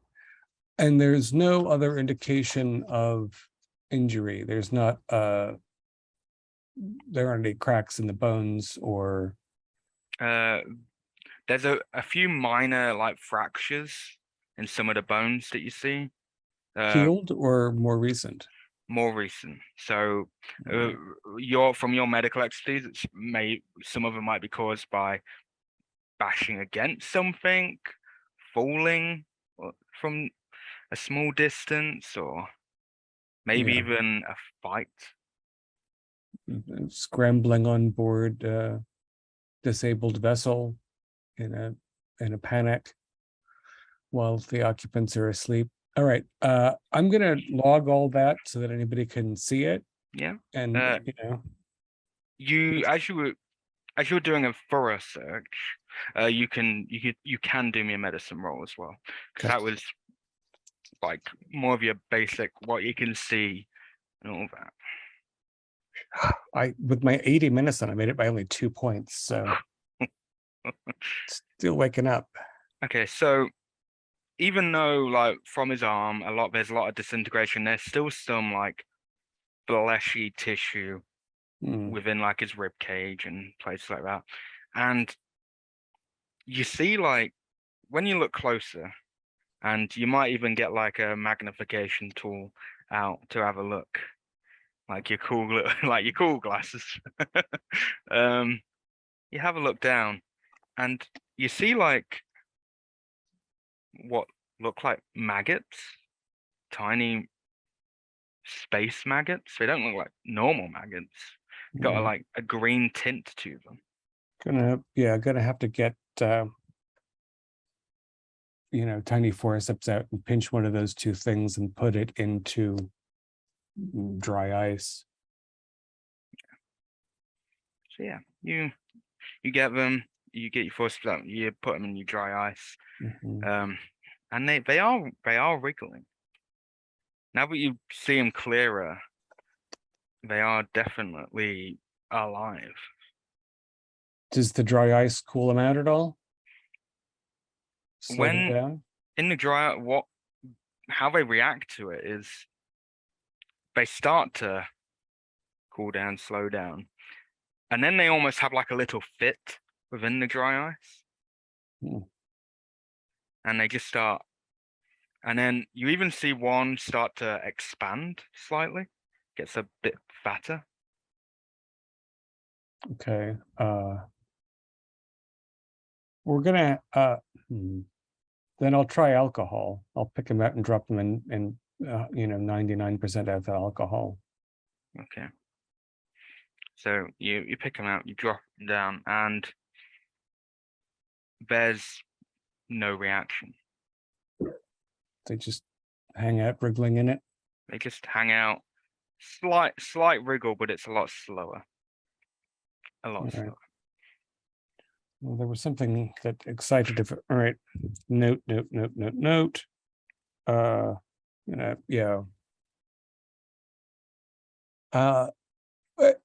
There's not a lot of extant tissue on Weaver, but how many of these things were, are there eggs maybe? Having a look, you saw like little fragments around these maggots, so you assume these came out of maybe little tiny eggs. You only found about 4, and I would assume that you'd have had a good look. You found about 4. Once I realized that something was moving in that tissue, which was so irradiated, yeah.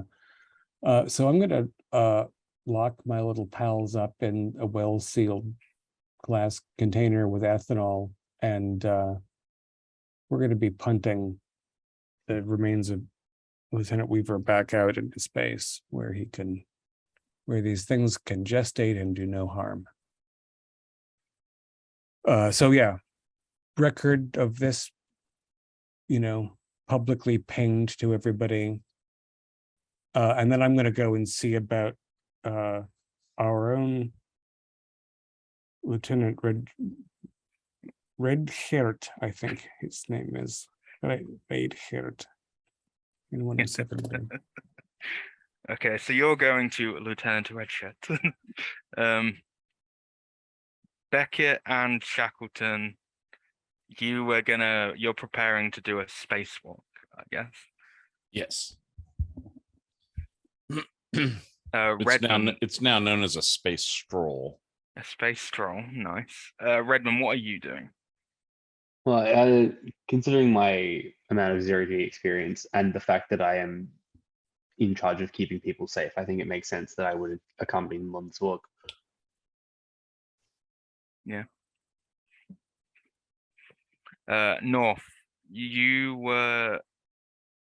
Just remind me what you were doing. I know you were repairing stuff. Repairing systems. Whatever's most important. I think Evie's most important. So I'm checking her components and going to try to restore her. Okay. Original. She has her own little segment, which you go down into engineering, and it's underneath the bridge. She's got her own little, like, small hub in there. Yeah.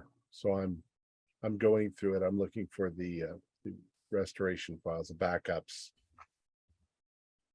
All the while I'm singing to myself, Daisy, Daisy.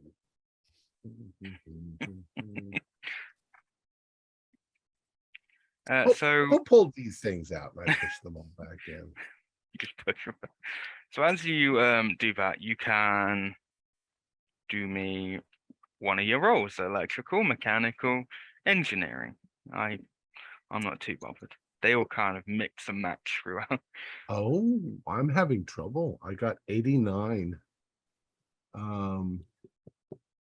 Yeah, I'd have to spend, guess, 14 points. We'll just say I'm having trouble right now restoring. Okay. Yeah, you're having trouble. While you're having trouble, maybe it's frustrating you, so you stand up a bit.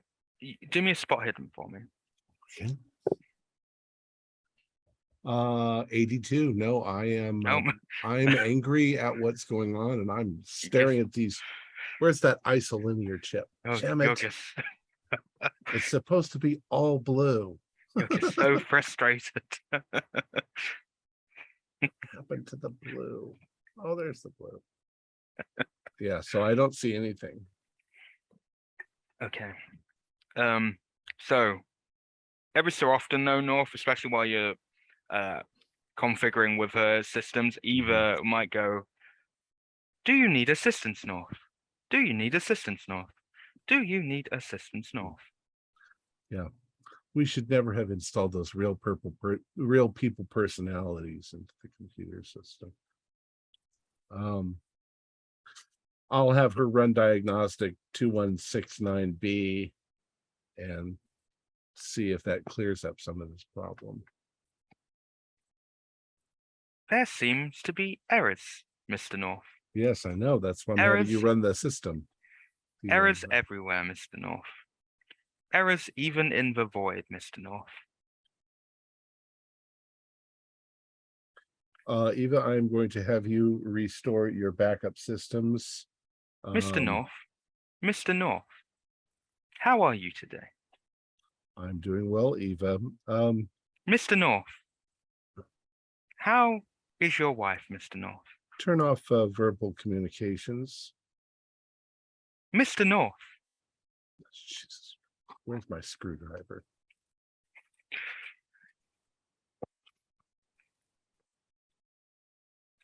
Turn it off myself. Mr. North, this isn't her saying Mr. North, it's me saying Mr. North. Okay. Can you do me a power roll, please? 54 is a fail. Okay. Mr. North, you're, trying to figure out more things. You've turned her off. A bit of peace and quiet for a little while. Then in your head, you just hear, "Mr. North, why are you ignoring me? Turn me back on, Mr. North. I can assist you, Mr. North. Mr. North, help me, Mr. North. I am just but a little girl, Mr. North. Help me, Mr. North." I realize that I'm actually hearing it inside my head. Yeah, and then you I'm like, just what the fuck? yeah, exactly. Do I do a sanity roll? You can do a sanity. 27. That's a pass. You could take a 2 points for me.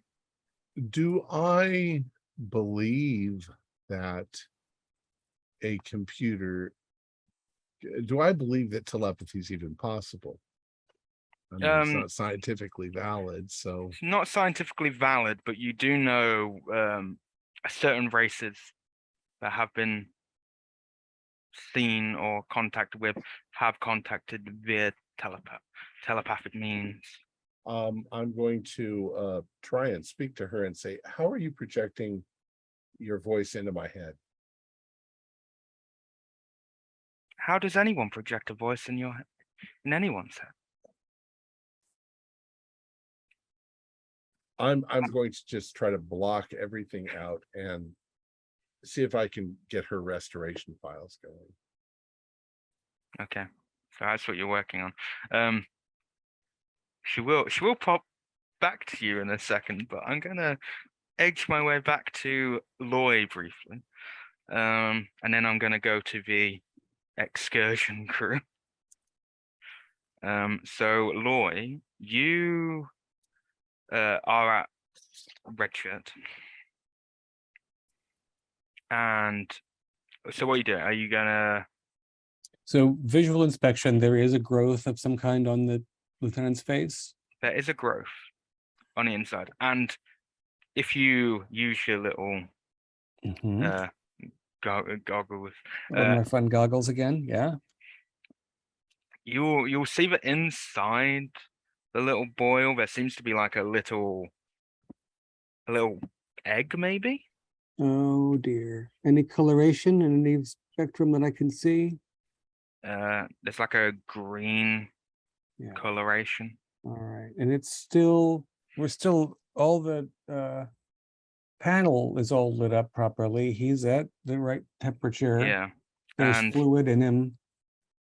the other issue that you have is because you don't know what it is, the medical stuff wouldn't have even picked it up. Like it doesn't even seem registered. Whatever it is isn't like registered in your database. Yeah, well, that's why we have surgical lasers. And since Exactly. he's frozen, it's not much of a biopsy. I'm just going to do a little quick dig around that thing.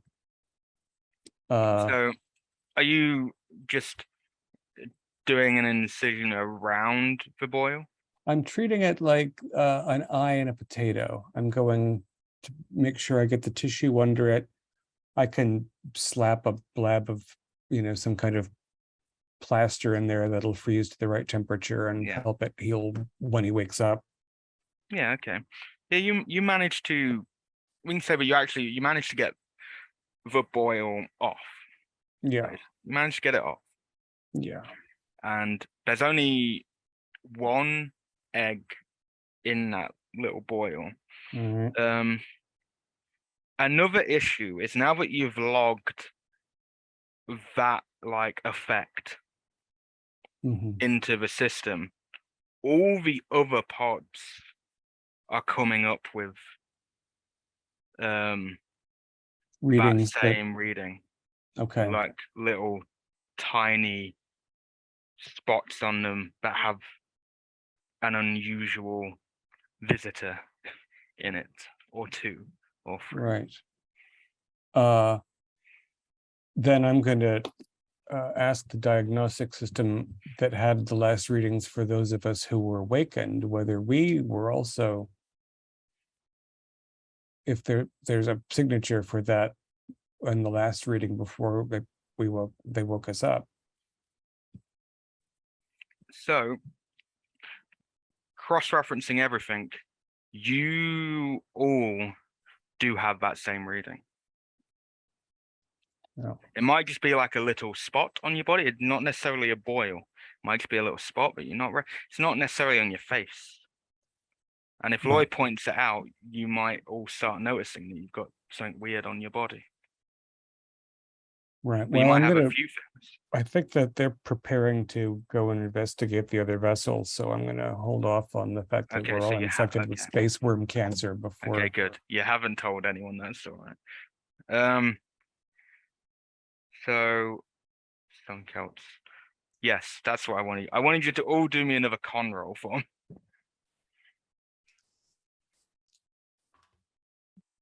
36 is a success. 30 is a pass. 23 is okay. And ought 8 is an Wow. extreme success. Wow, you've all succeeded. Doesn't matter what kind of say you're still getting, again, you're getting that same shudder and pain, but it's not as bad as it has been. You're getting those pains. And Loy, if you've kind of noticed where a few spots are on you, you realize that the pain is more coming from there than it is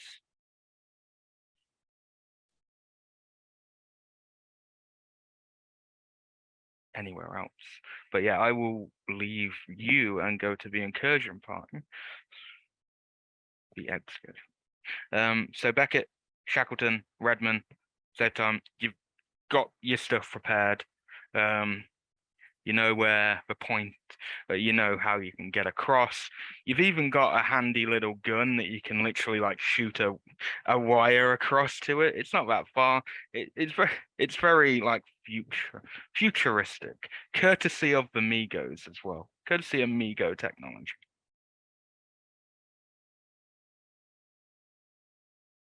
And it shoots across, so you've got a nice little guiding wire to help you go across. All right. Mhm. So we'll shoot that across and connect to it and drift over. Okay. So you all drift over. So as part of like your visors for your suit, your suits, you do get a little interface on your visors. They are a little bit finicky now because obviously systems, and they're more registered to your ship system, so they are a little bit finicky, but they do allow you to like zoom, see further. They can all do me spot hidden. 41 is a regular success. 77 is not a success. Not a success. Okay. Yeah. None of you, other than the beacon, none of you see anything else.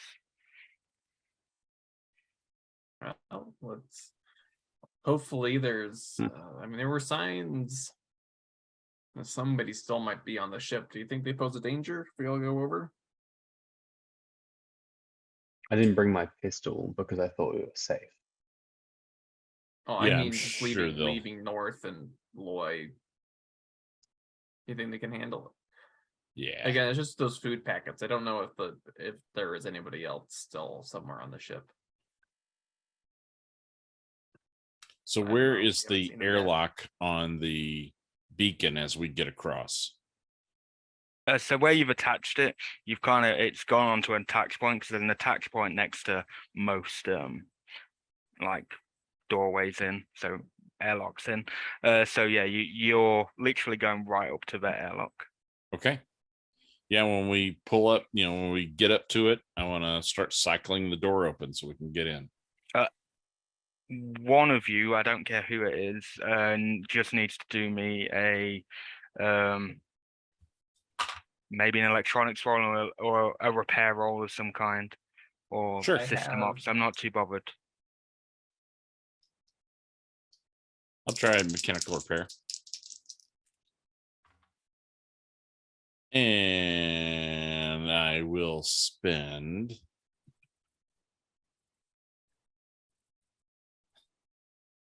You can spend as much luck as you want. I will spend 31 luck Ooh, to make it a success. Oh my Okay. goodness. Before we say that luck is spent, you do have a navigation officer who is probably a little bit more adept in. All right. I All can't right. seem to get this. Let's see. Would It can be anything like ship maintenance-esque. It can even be system operations. You'll kind of okay, yeah. I got collide. 52 is a pass on sysops, locksmith. Yeah, sysops and locksmith. So Okay, cool. Yeah, you managed to take over from the captain. You prevent him from. It's the suit fingers. They were too clumsy. It was the suit fingers. Of And course, yeah, of course. Yeah, you get into the airlock. You all are going to have to go one by one. It's not like yours where all three of you can go get in the airlock at once and go out. You will have to go since one I by one. opened it, I'm right in front of it. Yeah. So I guess I'm going in first. Okay. So you're going first. Obviously, bell shut, and then that will reopen. The one on the inside reopens. So you'll be the first one to see how pitch black it is in here to start off with, and it smells awful, god awful. Even through my completely sealed up suit. Yeah, it's just a strange smell. It's somehow drifting through your sealed off suit.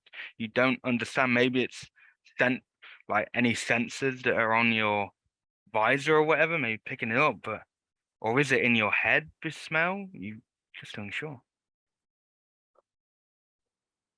Do the suits have little lights? Yeah, there are little lights. Yeah, I'll turn them on. We could say one of you is slowly coming in as well. Yeah, once Beckett's all the way in, Redmond, you go. On it. Okay, so Beckett, when you turn on that light, Redmond will soon be in there and will see it himself.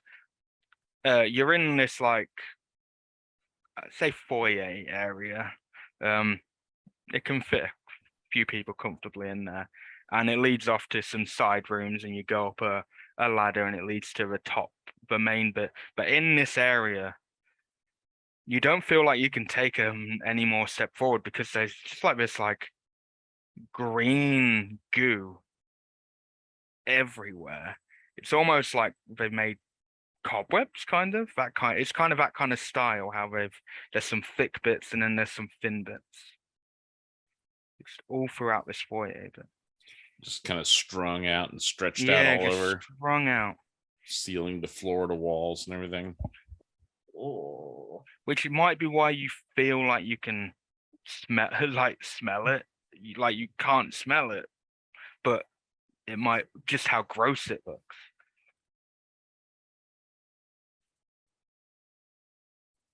But yeah, now we could just say all three of you are in there now. Yeah, and you might be tightly squished together because. And so this small foyer, you said it has what directions? Can we move? So you can go straight ahead, right, left, or up, but not down. You can go down as well, but it's another little. It's a closed off hatch, so you'd have to activate that hatch separately. Why don't we check out this deck before we check out other decks, and let's we can cover more ground if we split up. So I'll go straight ahead. Beckett, you go left. Redmond, you go right, and stay in touch on the comms. So who? So Redmond, is Redmond going right? Beckett going left, and you going forward? Mm-hmm. Yes. Yeah, okay, cool. And we could take a pee break there. 5 minutes later. So, Mr. Redmond, or Ted. I'll just call you Mr. Ted, why not? And so you go right, and they're just a small corridor that leads into a little 5-sided room in there. And you go in there, and you appear to be there's all this goo everywhere in that corridor. But once you enter this room, there's not so much, but it appears to be the bunk area. So there's two bunk beds in there. Okay. Into the wall. There's a couple of desks in here, and there's a few personal effects, littered around. Yeah, so personal effects is the name of the game. I want to find the personal effects of someone who looks like they would be educated enough to understand how to mess with our ship and stop us being able to go anywhere. Okay, Like so I'm looking for like smart people things. Like what would I, as an uneducated 30-year-old man, divorcee, angry at the world, thinks of smart people things? So like glasses would suffice. yeah, cool. So yeah, you do look. No need. It's such a small enclosure, like not small, but it's such a like a tight space. So you can see everywhere, and under the bed you can see. So you do see that on one of the desks and in one of the bed there seems to be more of a scientific side, and on the desk you do see a little badge on there that says Dr. Oswin on there. So going by everything you see, there's a lot of like grunt style things, people who maybe served in the military or whatever. But then you've got this doctor. Yeah, so I'm gonna go rifling through the doctor's things, try and find like a note tablet or any sort of way they would record their doctory findering things. Yeah, Whatever so it is. you look around, and now this is where I'll get you to a spot hidden for me. A 27 is a regular success. Okay, so you look around and you don't see it. You don't see anything to start off with, and then you actually look through the bunks. You find her bed properly. You see like scientific things, maybe a poster on the back wall, and you lift up the look at things. You lift up the cushions, the mattress type thing, and you do find her tablet, her little like documentation tablet that she's got under there, and you turn it on and it's there. It's got like a little staticky line going through it, but it's there. Excellent. I want to find the last entry or last couple of Okay. entries, just sort of scan through So what they were saying. she's more of a visual person, so there's a lot of video logs.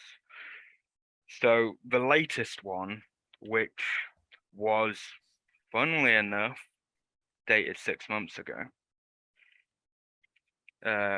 So before you press play, I'm just going to go to the other two. I'm going to go to Shackleton first. All right, I'm So- heading forward. So you head forward, Shackleton, and in here, you get through all the green cobweb-esque shit. You go in, and you see an unfortunate scene as you go in. It's a kitchen area, and there's a little table and chairs. And on one of the chairs, there is a body. This body is covered in this green goop, and it appears there are big holes in certain parts of his body. Oh. What the hell happened to him? Are there any other exits from here? No, the only one out of this kitchen is through there. There is Okay. a hatch above, but there's no like ladder or anything to get up to it, so it's probably an emergency drop hatch from up above, or there could be something around that you could, maybe a chair. If you were strong, you could probably. But it looks like this guy just had just huge chunks of meat burst, or yeah, his chunks are missing, and yeah, little bursts. that is wow. Oof. Is that worth a sand roll? That is worth a sanity roll. I was just waiting until you finished. It's not a pleasant sight. Not a pleasant sight. Um, Successful roll. Okay, that's a successful roll, but I still want you to do a D6 for me. A 3. Okay. Fair. Do I lose that much sand? Yeah, you lose 3. Yeah. Right. And you also notice in that process, it's got a little patch on there. It does say Private Ridley on there. Yeah, so I'll get on the comms. We've got a corpse here of a Private Ridley. It's not pretty. Ugh. Do me a listen roll, Shackleton.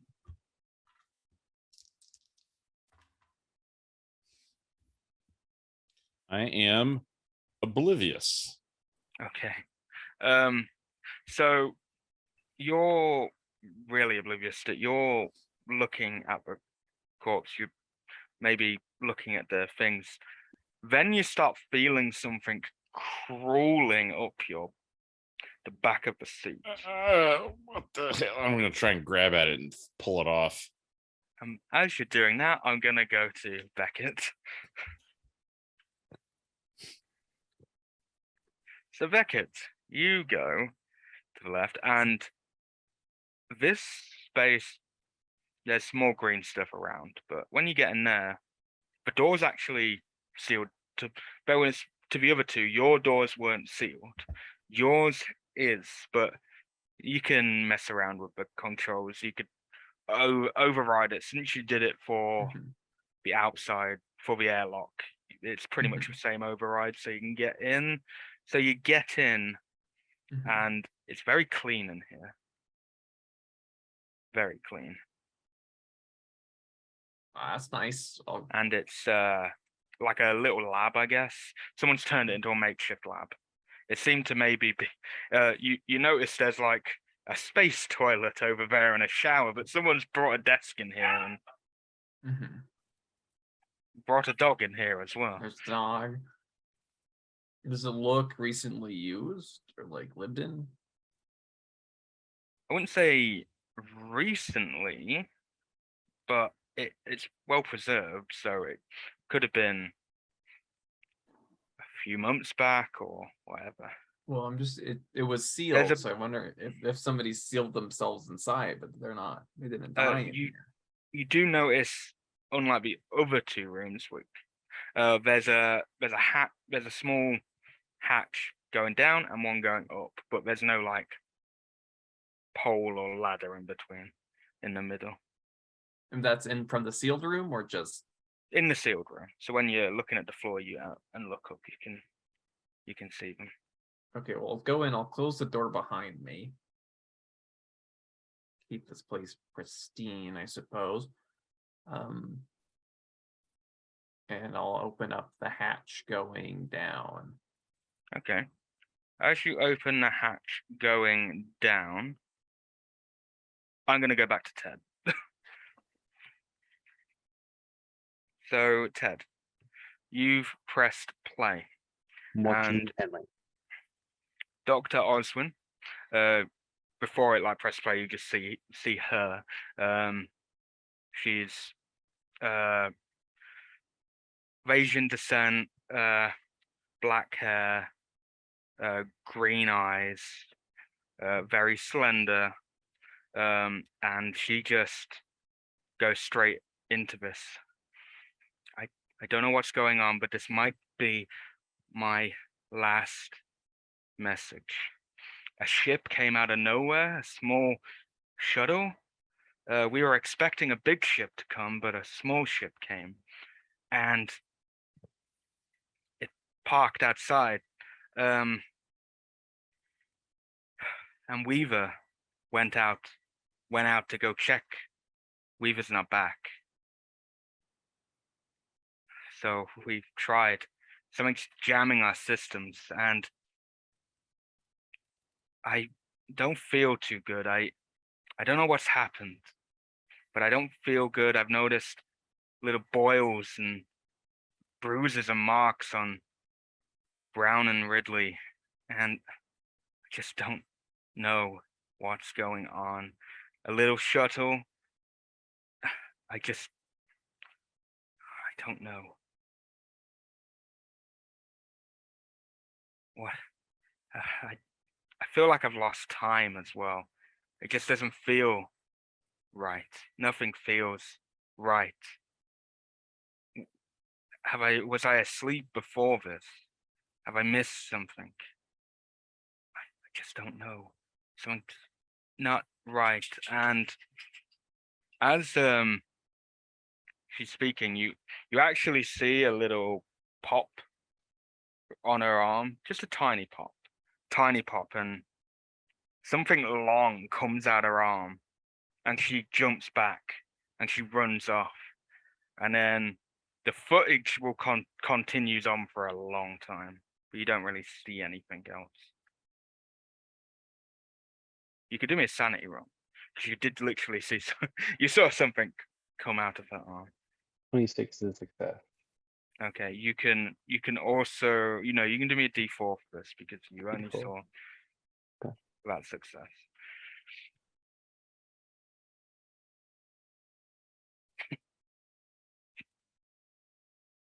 That's a 4. Okay, yeah, you take 4. It's disturbed you more than you thought it might. Taken aback by it. Like nothing going wrong with even those holograph pictures. They always freak me out. Okay. I'm not going to go in the order. I'm going to go to back to Beckett quickly. So Beckett, you go down. Well, you look down. You open it and you look down, and it appears there's like a thermal bag down there, a sleeping bag basically, down there, and a few bits and bobs down there. So someone's been sleeping down there. Okay, but they're not in here. They're not in there. There's no one down there. And if I open the hatch going up, Obviously, you might have to stand on something just to get it, but opening it up, yeah, you look up and it's completely dark up there, like really dark.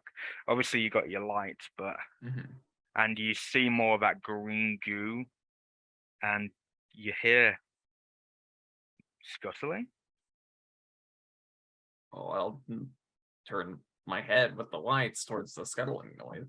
It's coming from up. Just to clarify, it's coming from. But nothing's. So I'll do the classic.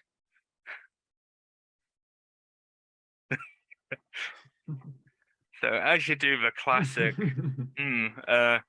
you just see these little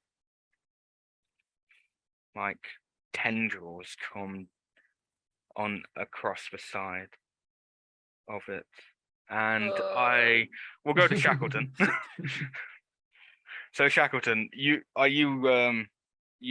put your hand down and you're trying to grab whatever it is.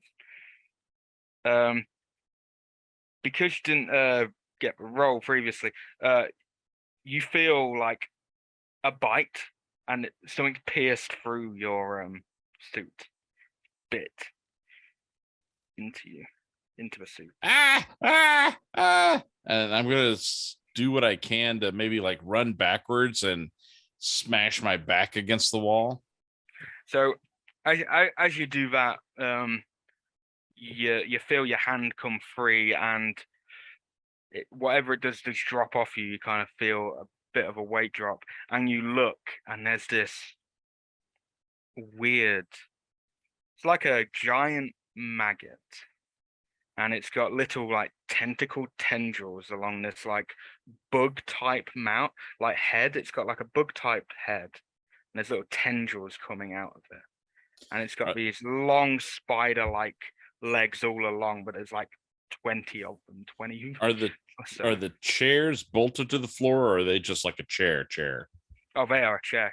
So I'm gonna grab a chair and try and start smashing it with the chair. Okay, you do that. Do me a brawl roll for me.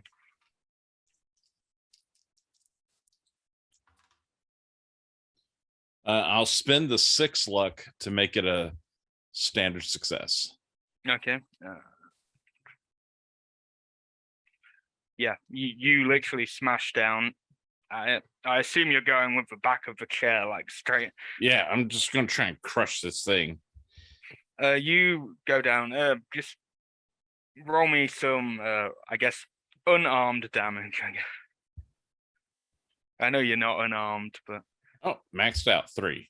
okay, cool. Yeah, you do it, and then it starts to scuttle.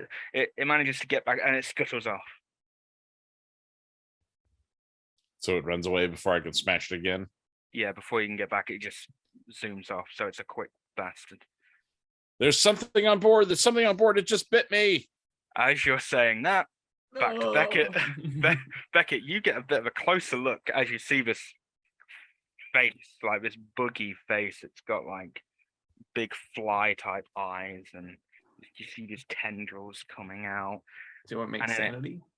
Yeah, you can make sanity. And maybe Shackleton, you should do a sanity because I'm pretty sure I didn't make you do Ooh, it. 74 is a fail. Ugh.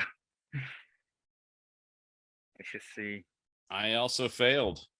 Okay, you can both do D8s for me. 4. Oh, okay. Deuce. Okay, not okay. Fair enough. And yeah, Beckett, it drops down onto your, the classic coming for your face. You have a reaction time because it's dropping down. So. Yeah, I'll just basically, as it's coming down, I'll try to just shift it like over. Okay, you just like trying deflect it to kind of just off. Okay, we'll just call it a brawl roll again, or maybe a strength roll. I would prefer brawl, but it's okay. Oh, 4. Extreme either way. Yeah, you just your if you ever played tennis in your lifetime, it's come in handy. And yeah, you just smash it, and it goes into the wall, and then it takes a moment to get back up. But as both of you have seen, it looks just basically like an amalgamation of different like bugs and back insects and things like. It's got like spider-like legs. Well, and from standing on the table, like the brave person that I am, I'll close the hatch with one hand and pull out my electric pistol with the other. It's still, and it will come back. It will get back up and come for you again. Yeah, well, I'll wait for it to get in the point blank range and then blast it. Okay, if that's what you're gonna do, I won't, because of its target and because of how small the area is. You won't roll. You'll just blast it, and you just see it just pops, and green like goop just comes out of it, and with a bit of yellow white pus in there comes out, and you see like little tiny eggs as well. I scramble back out the door and out of this place. Okay, so Redmond, going to you because you would have heard all their commotion, especially with Shackleton saying it over there. Yeah. Gun drawn straight through the door. What the fuck's going on in here? Okay, that's when you will see the little thing scuttling along towards you. What is that? Can you do me a sound roll? 21 regular success. Okay. Just roll me a d4. Roll me a d4. Not a 4. Oh no! Oh no! You're not having a good. In a very short span of time. You're just shaking. But yeah. So maybe Shackleton's kind of there as well, and maybe Beckett, you've come out as well, and you're all there, and there's that one just scuttling around. Doesn't know which one of you to blast it as well if it's just Okay. You because of where you are now, do me a handgun roll. Ooh, a 12. That's a hard success. Okay. I won't get you to roll damage again, just the space, but I just wanted to see if you passed the roll. So yeah, you shoot it, and it starts to lunge for you because it feels you're the most dangerous, so it lunges for you. Yeah. It goes. Jesus, what is? Somebody check my suit. It bit me on the back.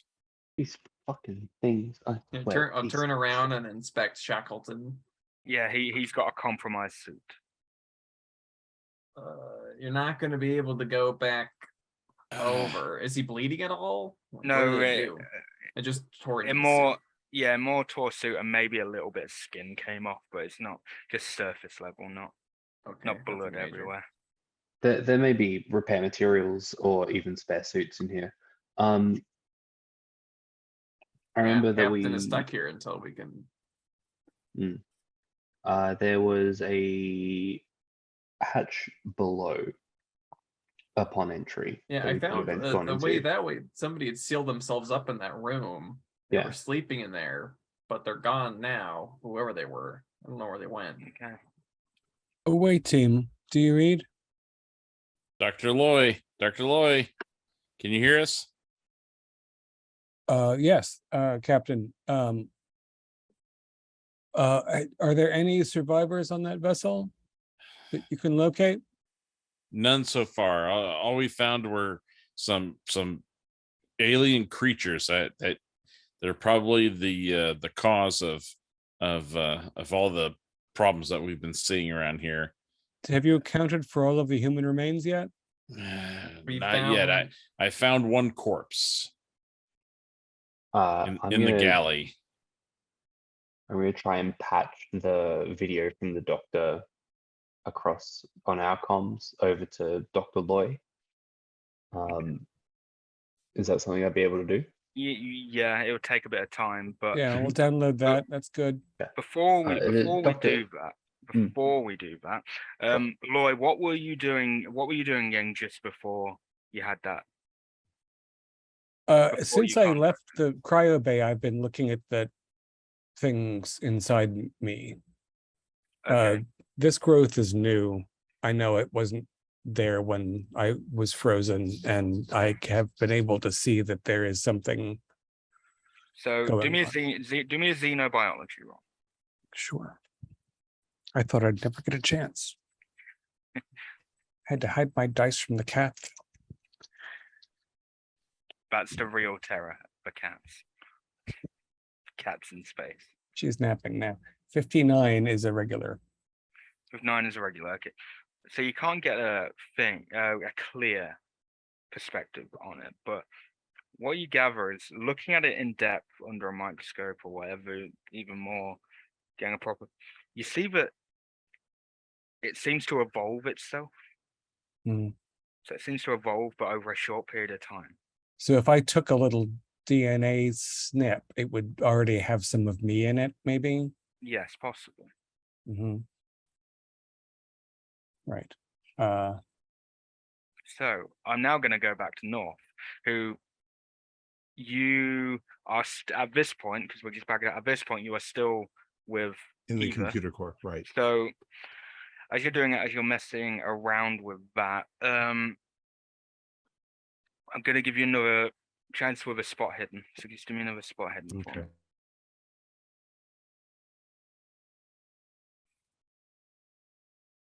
You are muted. I don't. Sorry, 37. That is it's almost a hard. It's not a hard though. Okay. Regular. So you're still getting frustrated with this. Am I monitoring any of their communications? Yeah, but we're in the past a little bit, we can say, because they've obviously been over there a little while. So just in this moment, and then you will hear eventually.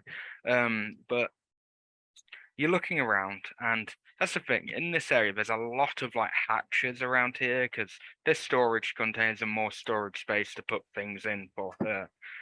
And make you start looking around her area, and there's something that you've always seen, but you've never really had a feeling to look at it before. There's like a little slit at the top behind her main terminal, Mhm. Eva's main terminal.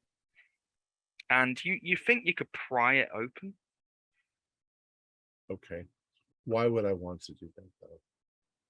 It's just because all of her circuitry seemingly goes into that back compartment. Right. But you Um, can't see into that back compartment, which is now that you actually, because you never really had to do high maintenance on Eva before, so you've never had you've had a cursory look before, but not a thorough look. And All right. So I will pull out the trusty screwdriver and I will loosen any bolts that are there, and then I will attempt to pry open that particular part of the ship. okay, so as you do that, if you weren't going to do that, Eva would have spoken to you in your head anyway, but she speaks into your head again. Says, "Ah, I see. You will soon see the truth, Mr. North." And as you open it, there is a brain in there Okay. attached, Like a human-looking brain. a human-looking brain. Well, I don't know that much about neuro computers, but I'm a little surprised, but maybe not that shocked. No, I wouldn't say you were shocked.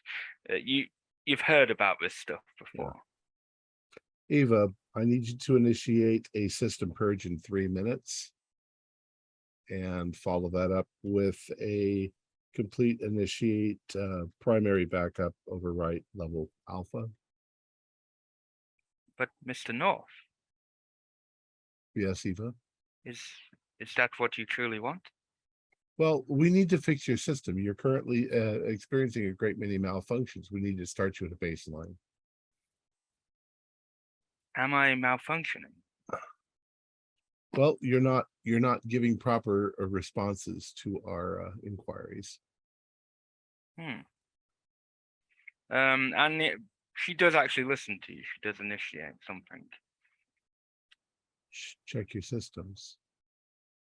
And she says, "As I am checking through his systems and doing a soft reboot, please can you make sure to calibrate all my components around the room for me, Mr. North? All right. We are doing this manually." That's what I've been doing partly. So So all around the room there are these like little compartments. You can crawl into them as well, because okay. some of them are human sized that you can crawl into. Okay. So, yeah, you do that, and it's obvious when it happens. A red light or a green light. A red light comes on when she needs it sorting out, and you Right. sort it. You get to one compartment, and as you do it, a man comes out of the compartment, because you were having to open it to go in and Right. do what she needs with that compartment. And this compartment, when you look at it, it's the one that goes in and around to the other side. So it's a little like walkway component there. But And it's this man it's crawling space. Yeah, it's a crawling space. And this man just comes out and he's like, as he starts to come out, I'm like, Captain, we've got a stowaway. "No, I'm not a stowaway. You're the stowaway. No, you're the stowaway." Yeah, you're nuts. You've been out here what, for 6 months now? "Oh, no, I'm not nuts. You're nuts. Why do this to me, sir? Why? Why did you agree to this, sir?" Calm down. No, you calm down. You wake up and you disturb me. Security, Ted, security, this guy's nuts. I can see this guy's nuts. Oh, and you can see a little bit more because he'll turn. There's a bit of exposed brain at the back. And Doc, he's injured. Yeah. 10-4 sir. north, 10-4. Away No. team to north, we've got different set of problems over here. Yeah, this is where it might as well it collides with all the communications between you all. So who are you, mister? Me? I'm you. Or am I the people you're talking to? I do not know. Oh, philosophy major. I get it.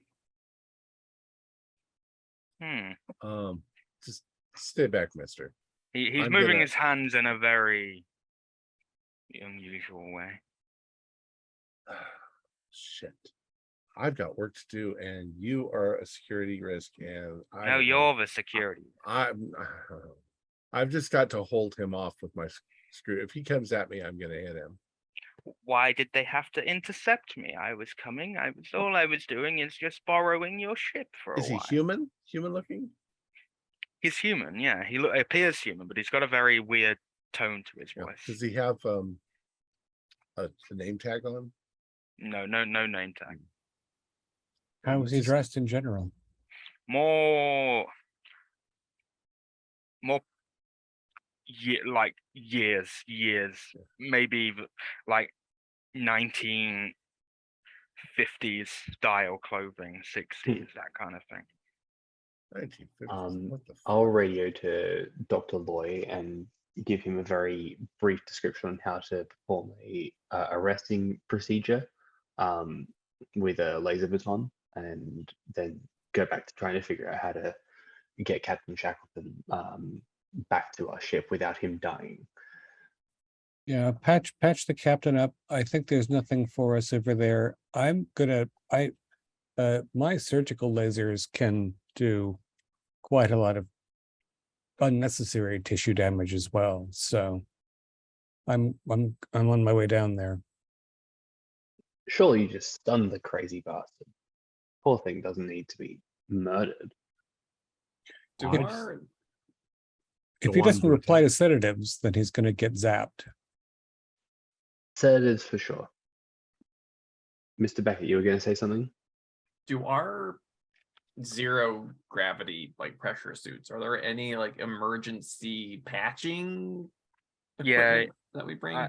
You might have a little emergency patching tool pack. Slap a with patch one on it. evil. Yeah. Yeah, we'll start trying to patch. No, screw that. I'm things. I'm gonna get a different suit.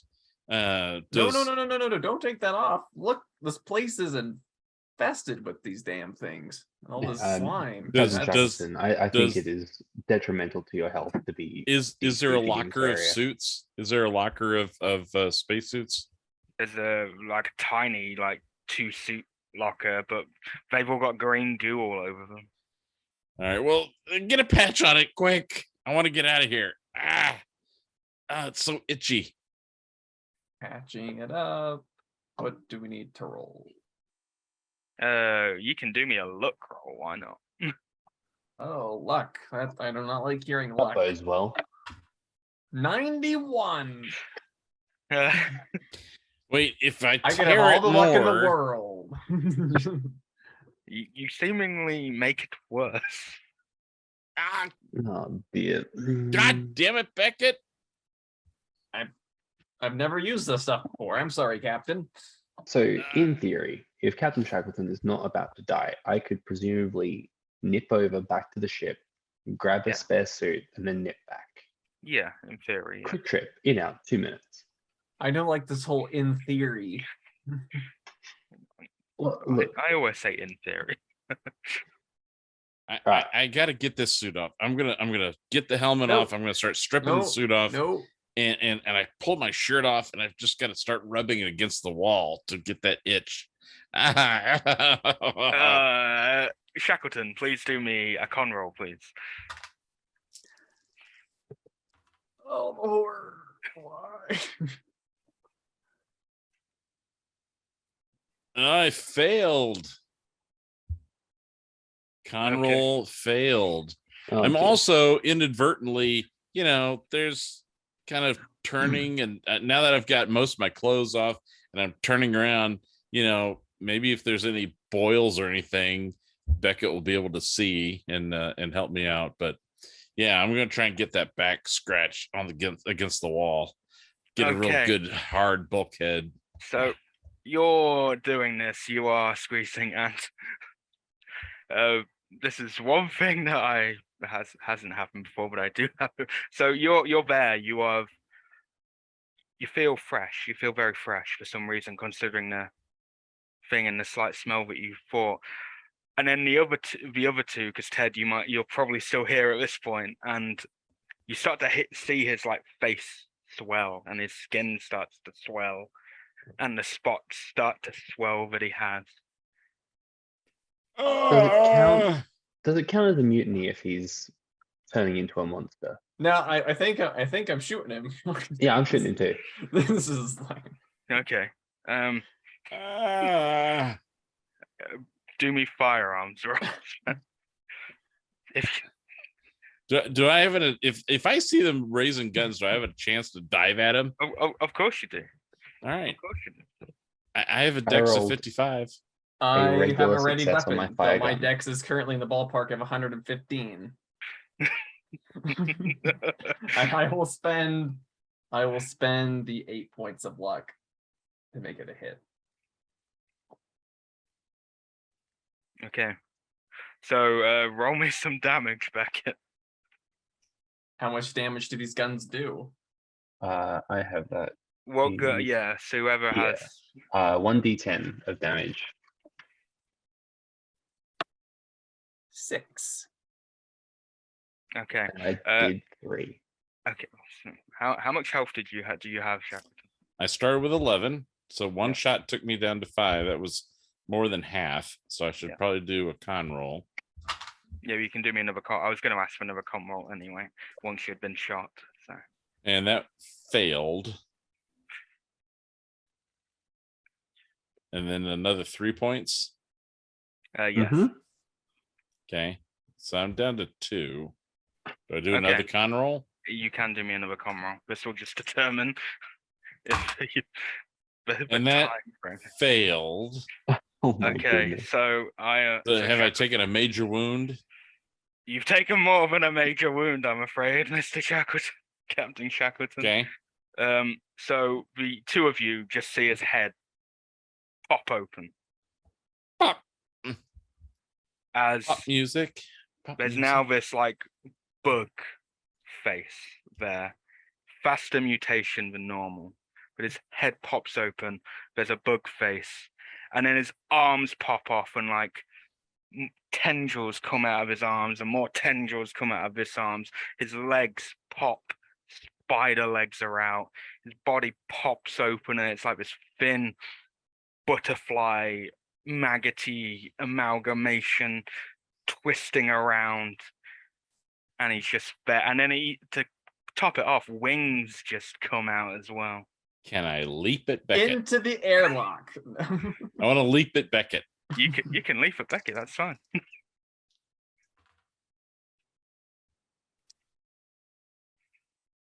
That is a standard success on brawl. I will try to dodge. Okay. I do not want to get leaped on by the butterfly. 99. I do not dodge. Okay. So you have leaped onto.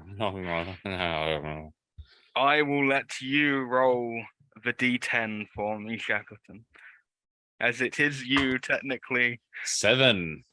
Ow.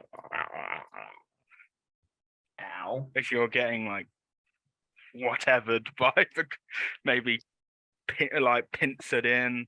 Redmond, you are there. You do technically have it. I've passed my con. The airlock time. Bye. What a wow, security officer. Brave, I feel so Mr. Redmond. protected. I mean, one person has just survived being shot twice at close range. Another is just being munched by that person. I'm not sticking around for this. My choice is to leave. Do I have a proboscis that I could inject into his soft tissues? Kind of everything sort of just Yeah. injects into Beckett anyway. So, Nice. All right. Well, I'll you are blast him. still there, Point Beckett. blank range. Just Okay. big bug things on top of me. I'll just keep pulling the trigger. Just do me a firearm. I know it's point. Do me a firearms for me, Shackleton. You are kind of right into him. So if you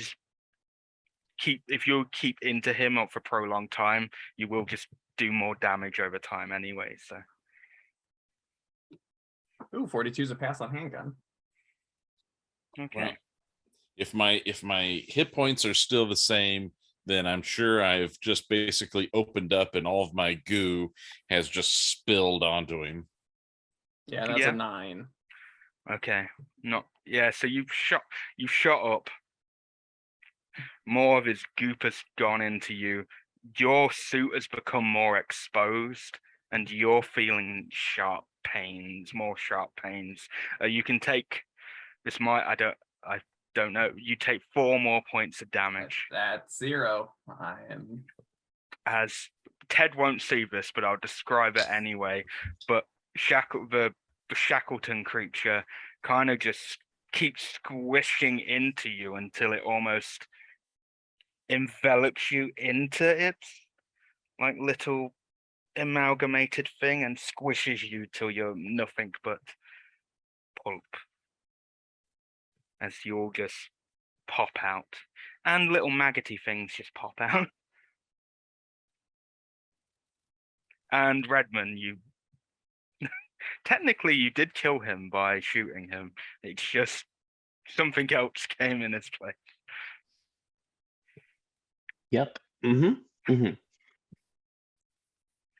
So yeah, you get across. You got enough time. You've even probably got enough time to knock off the leeway between the two. So and you Very can good. just Very good. lock yourself in. Meanwhile, Loy, you'd be down with North. We'll come to Ted doing whatever Ted's gonna do when he's on the ship. So Loy and North. So I'm like, I should warn you that I'm a practitioner of Yotani Kimbo. It's the ultimate martial art in human evolution. So back the fuck off. And I'm going to be backing away from him, heading towards the door. Why would I back off? Because I'll kill you if I'll snap your neck like a twig.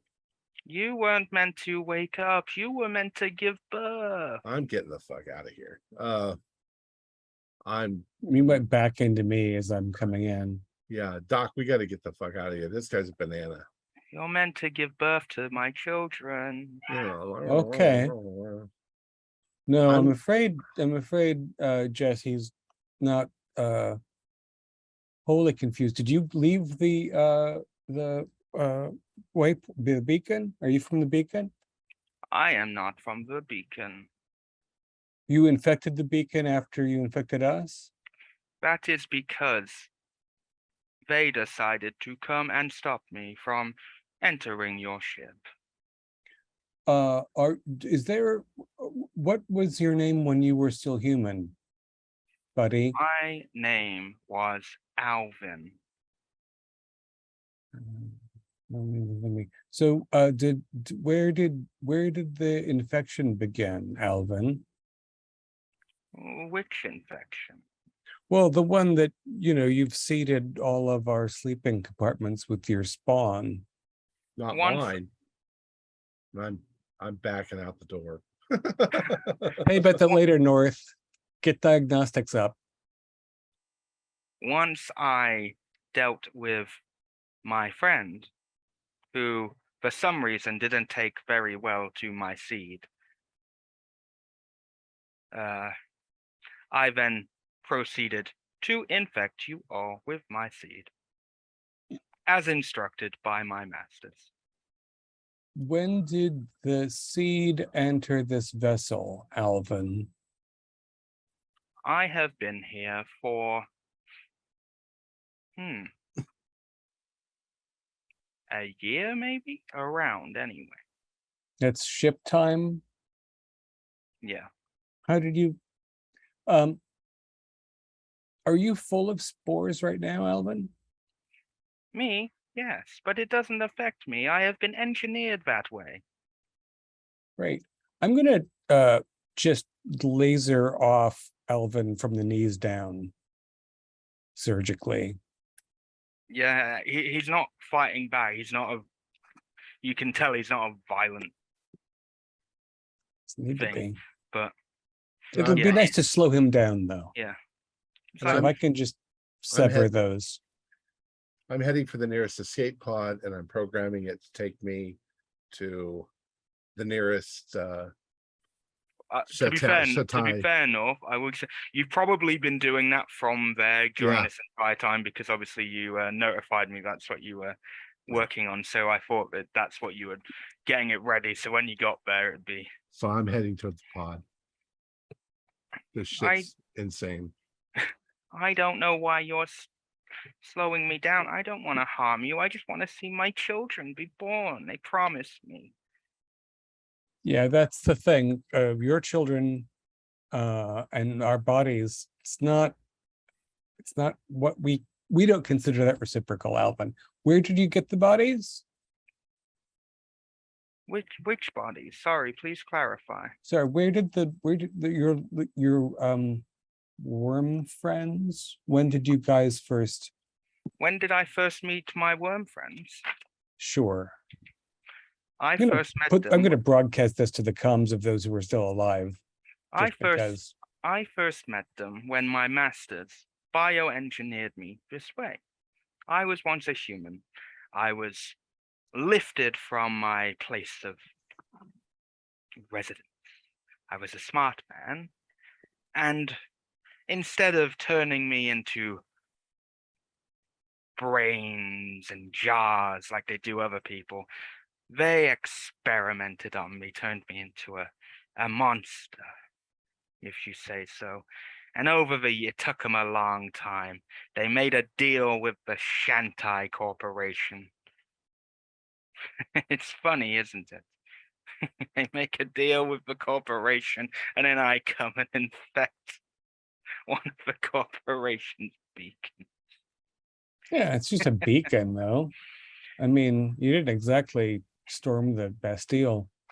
No, what did your masters want you to accomplish? Because this ship is not a lot. The 30 people you've got frozen with Exony was not a lot. What's the big plan? It's not much. It's a test for wider. If it works here, it can work longer. Plus, it helps when they control your ship. It does. Okay, I'm gonna now go vertically through Alvin with the laser and just shut him up because I need to get to the core, and we need to. So you're cutting straight down him, yeah. Yeah.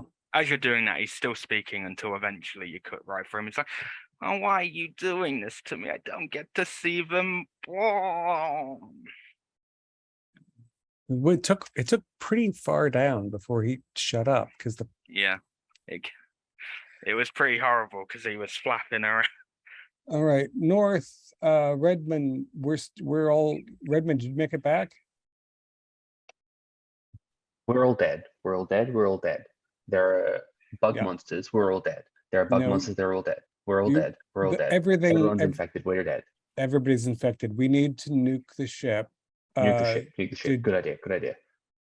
Did you get that navigator out? The beacon is compromised. Right. Sure. All it's right. best So that you don't know what happened. Let's blow up the ship. Yeah. North, are you ready to help us burn the core? Your body is full of writhing green alien eggs. No, I'm fine. Yeah, he's already in the one of a few escape pods. North, I motherfucker. want to ask you something, North. Psychoanalysis? Before you do that, I just want to ask North a question. Did you only activate your one and kind of disable the others, or have you left them? I haven't disabled anything. I just went Okay, to the so you just nearest got- one. Okay, so you just prepared one. I just want to make sure you haven't done some fuckery. No, no. I'm not Okay. a dick. But they still have to prep it all. So you've done the prep. You had time to prep it all Yeah, while you and were having a I'm mad right hunt. now I'm stripping and climbing into my cryopod. Okay. Aloy. North, you're not ready to help us clean this mess up? I'll blow the place up for all I care. I just like North. to live to see another day. I read the cryometrics. They're in you. You will burst open with green vermin. Well, I'll get frozen and they'll fix me when I get there.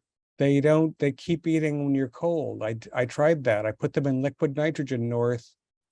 I'm gonna try psychoanalysis again. Just gonna 27, or I can try persuade. I've also got persuade. It's hard for persuade, but yeah. I'm gonna hit the button and launch. I think you probably put a seed of doubt maybe in North, but North was so set on. Yeah, you probably. And I go frozen. Yeah. Yeah, the whole thing freezes.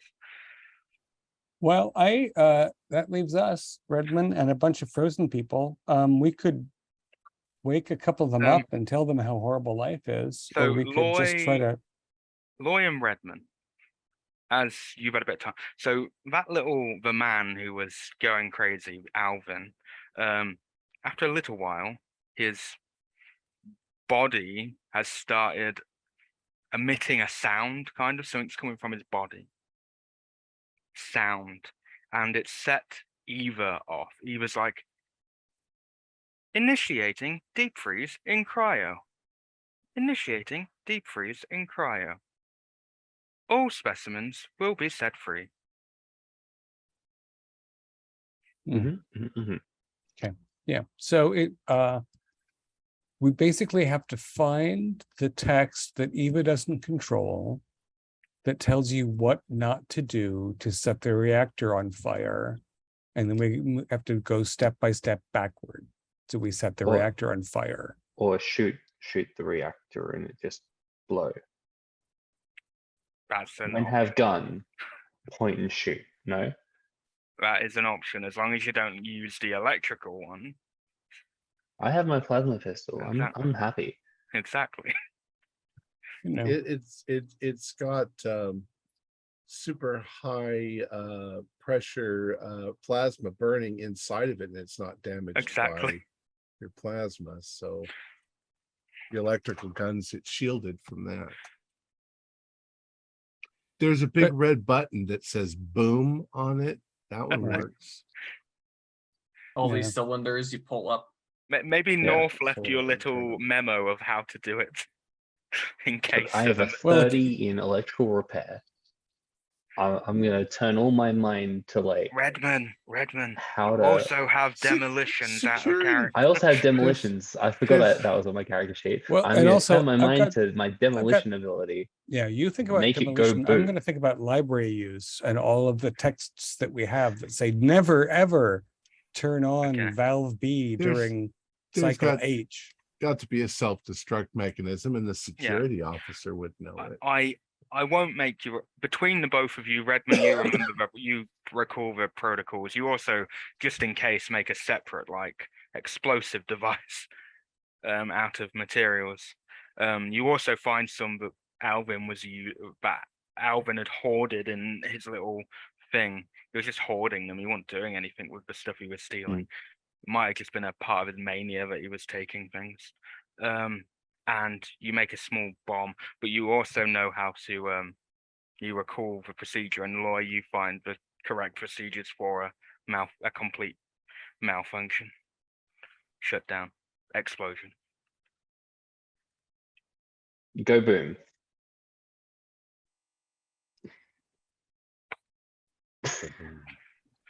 And before we end, we can have a little epilogue with Mr. North.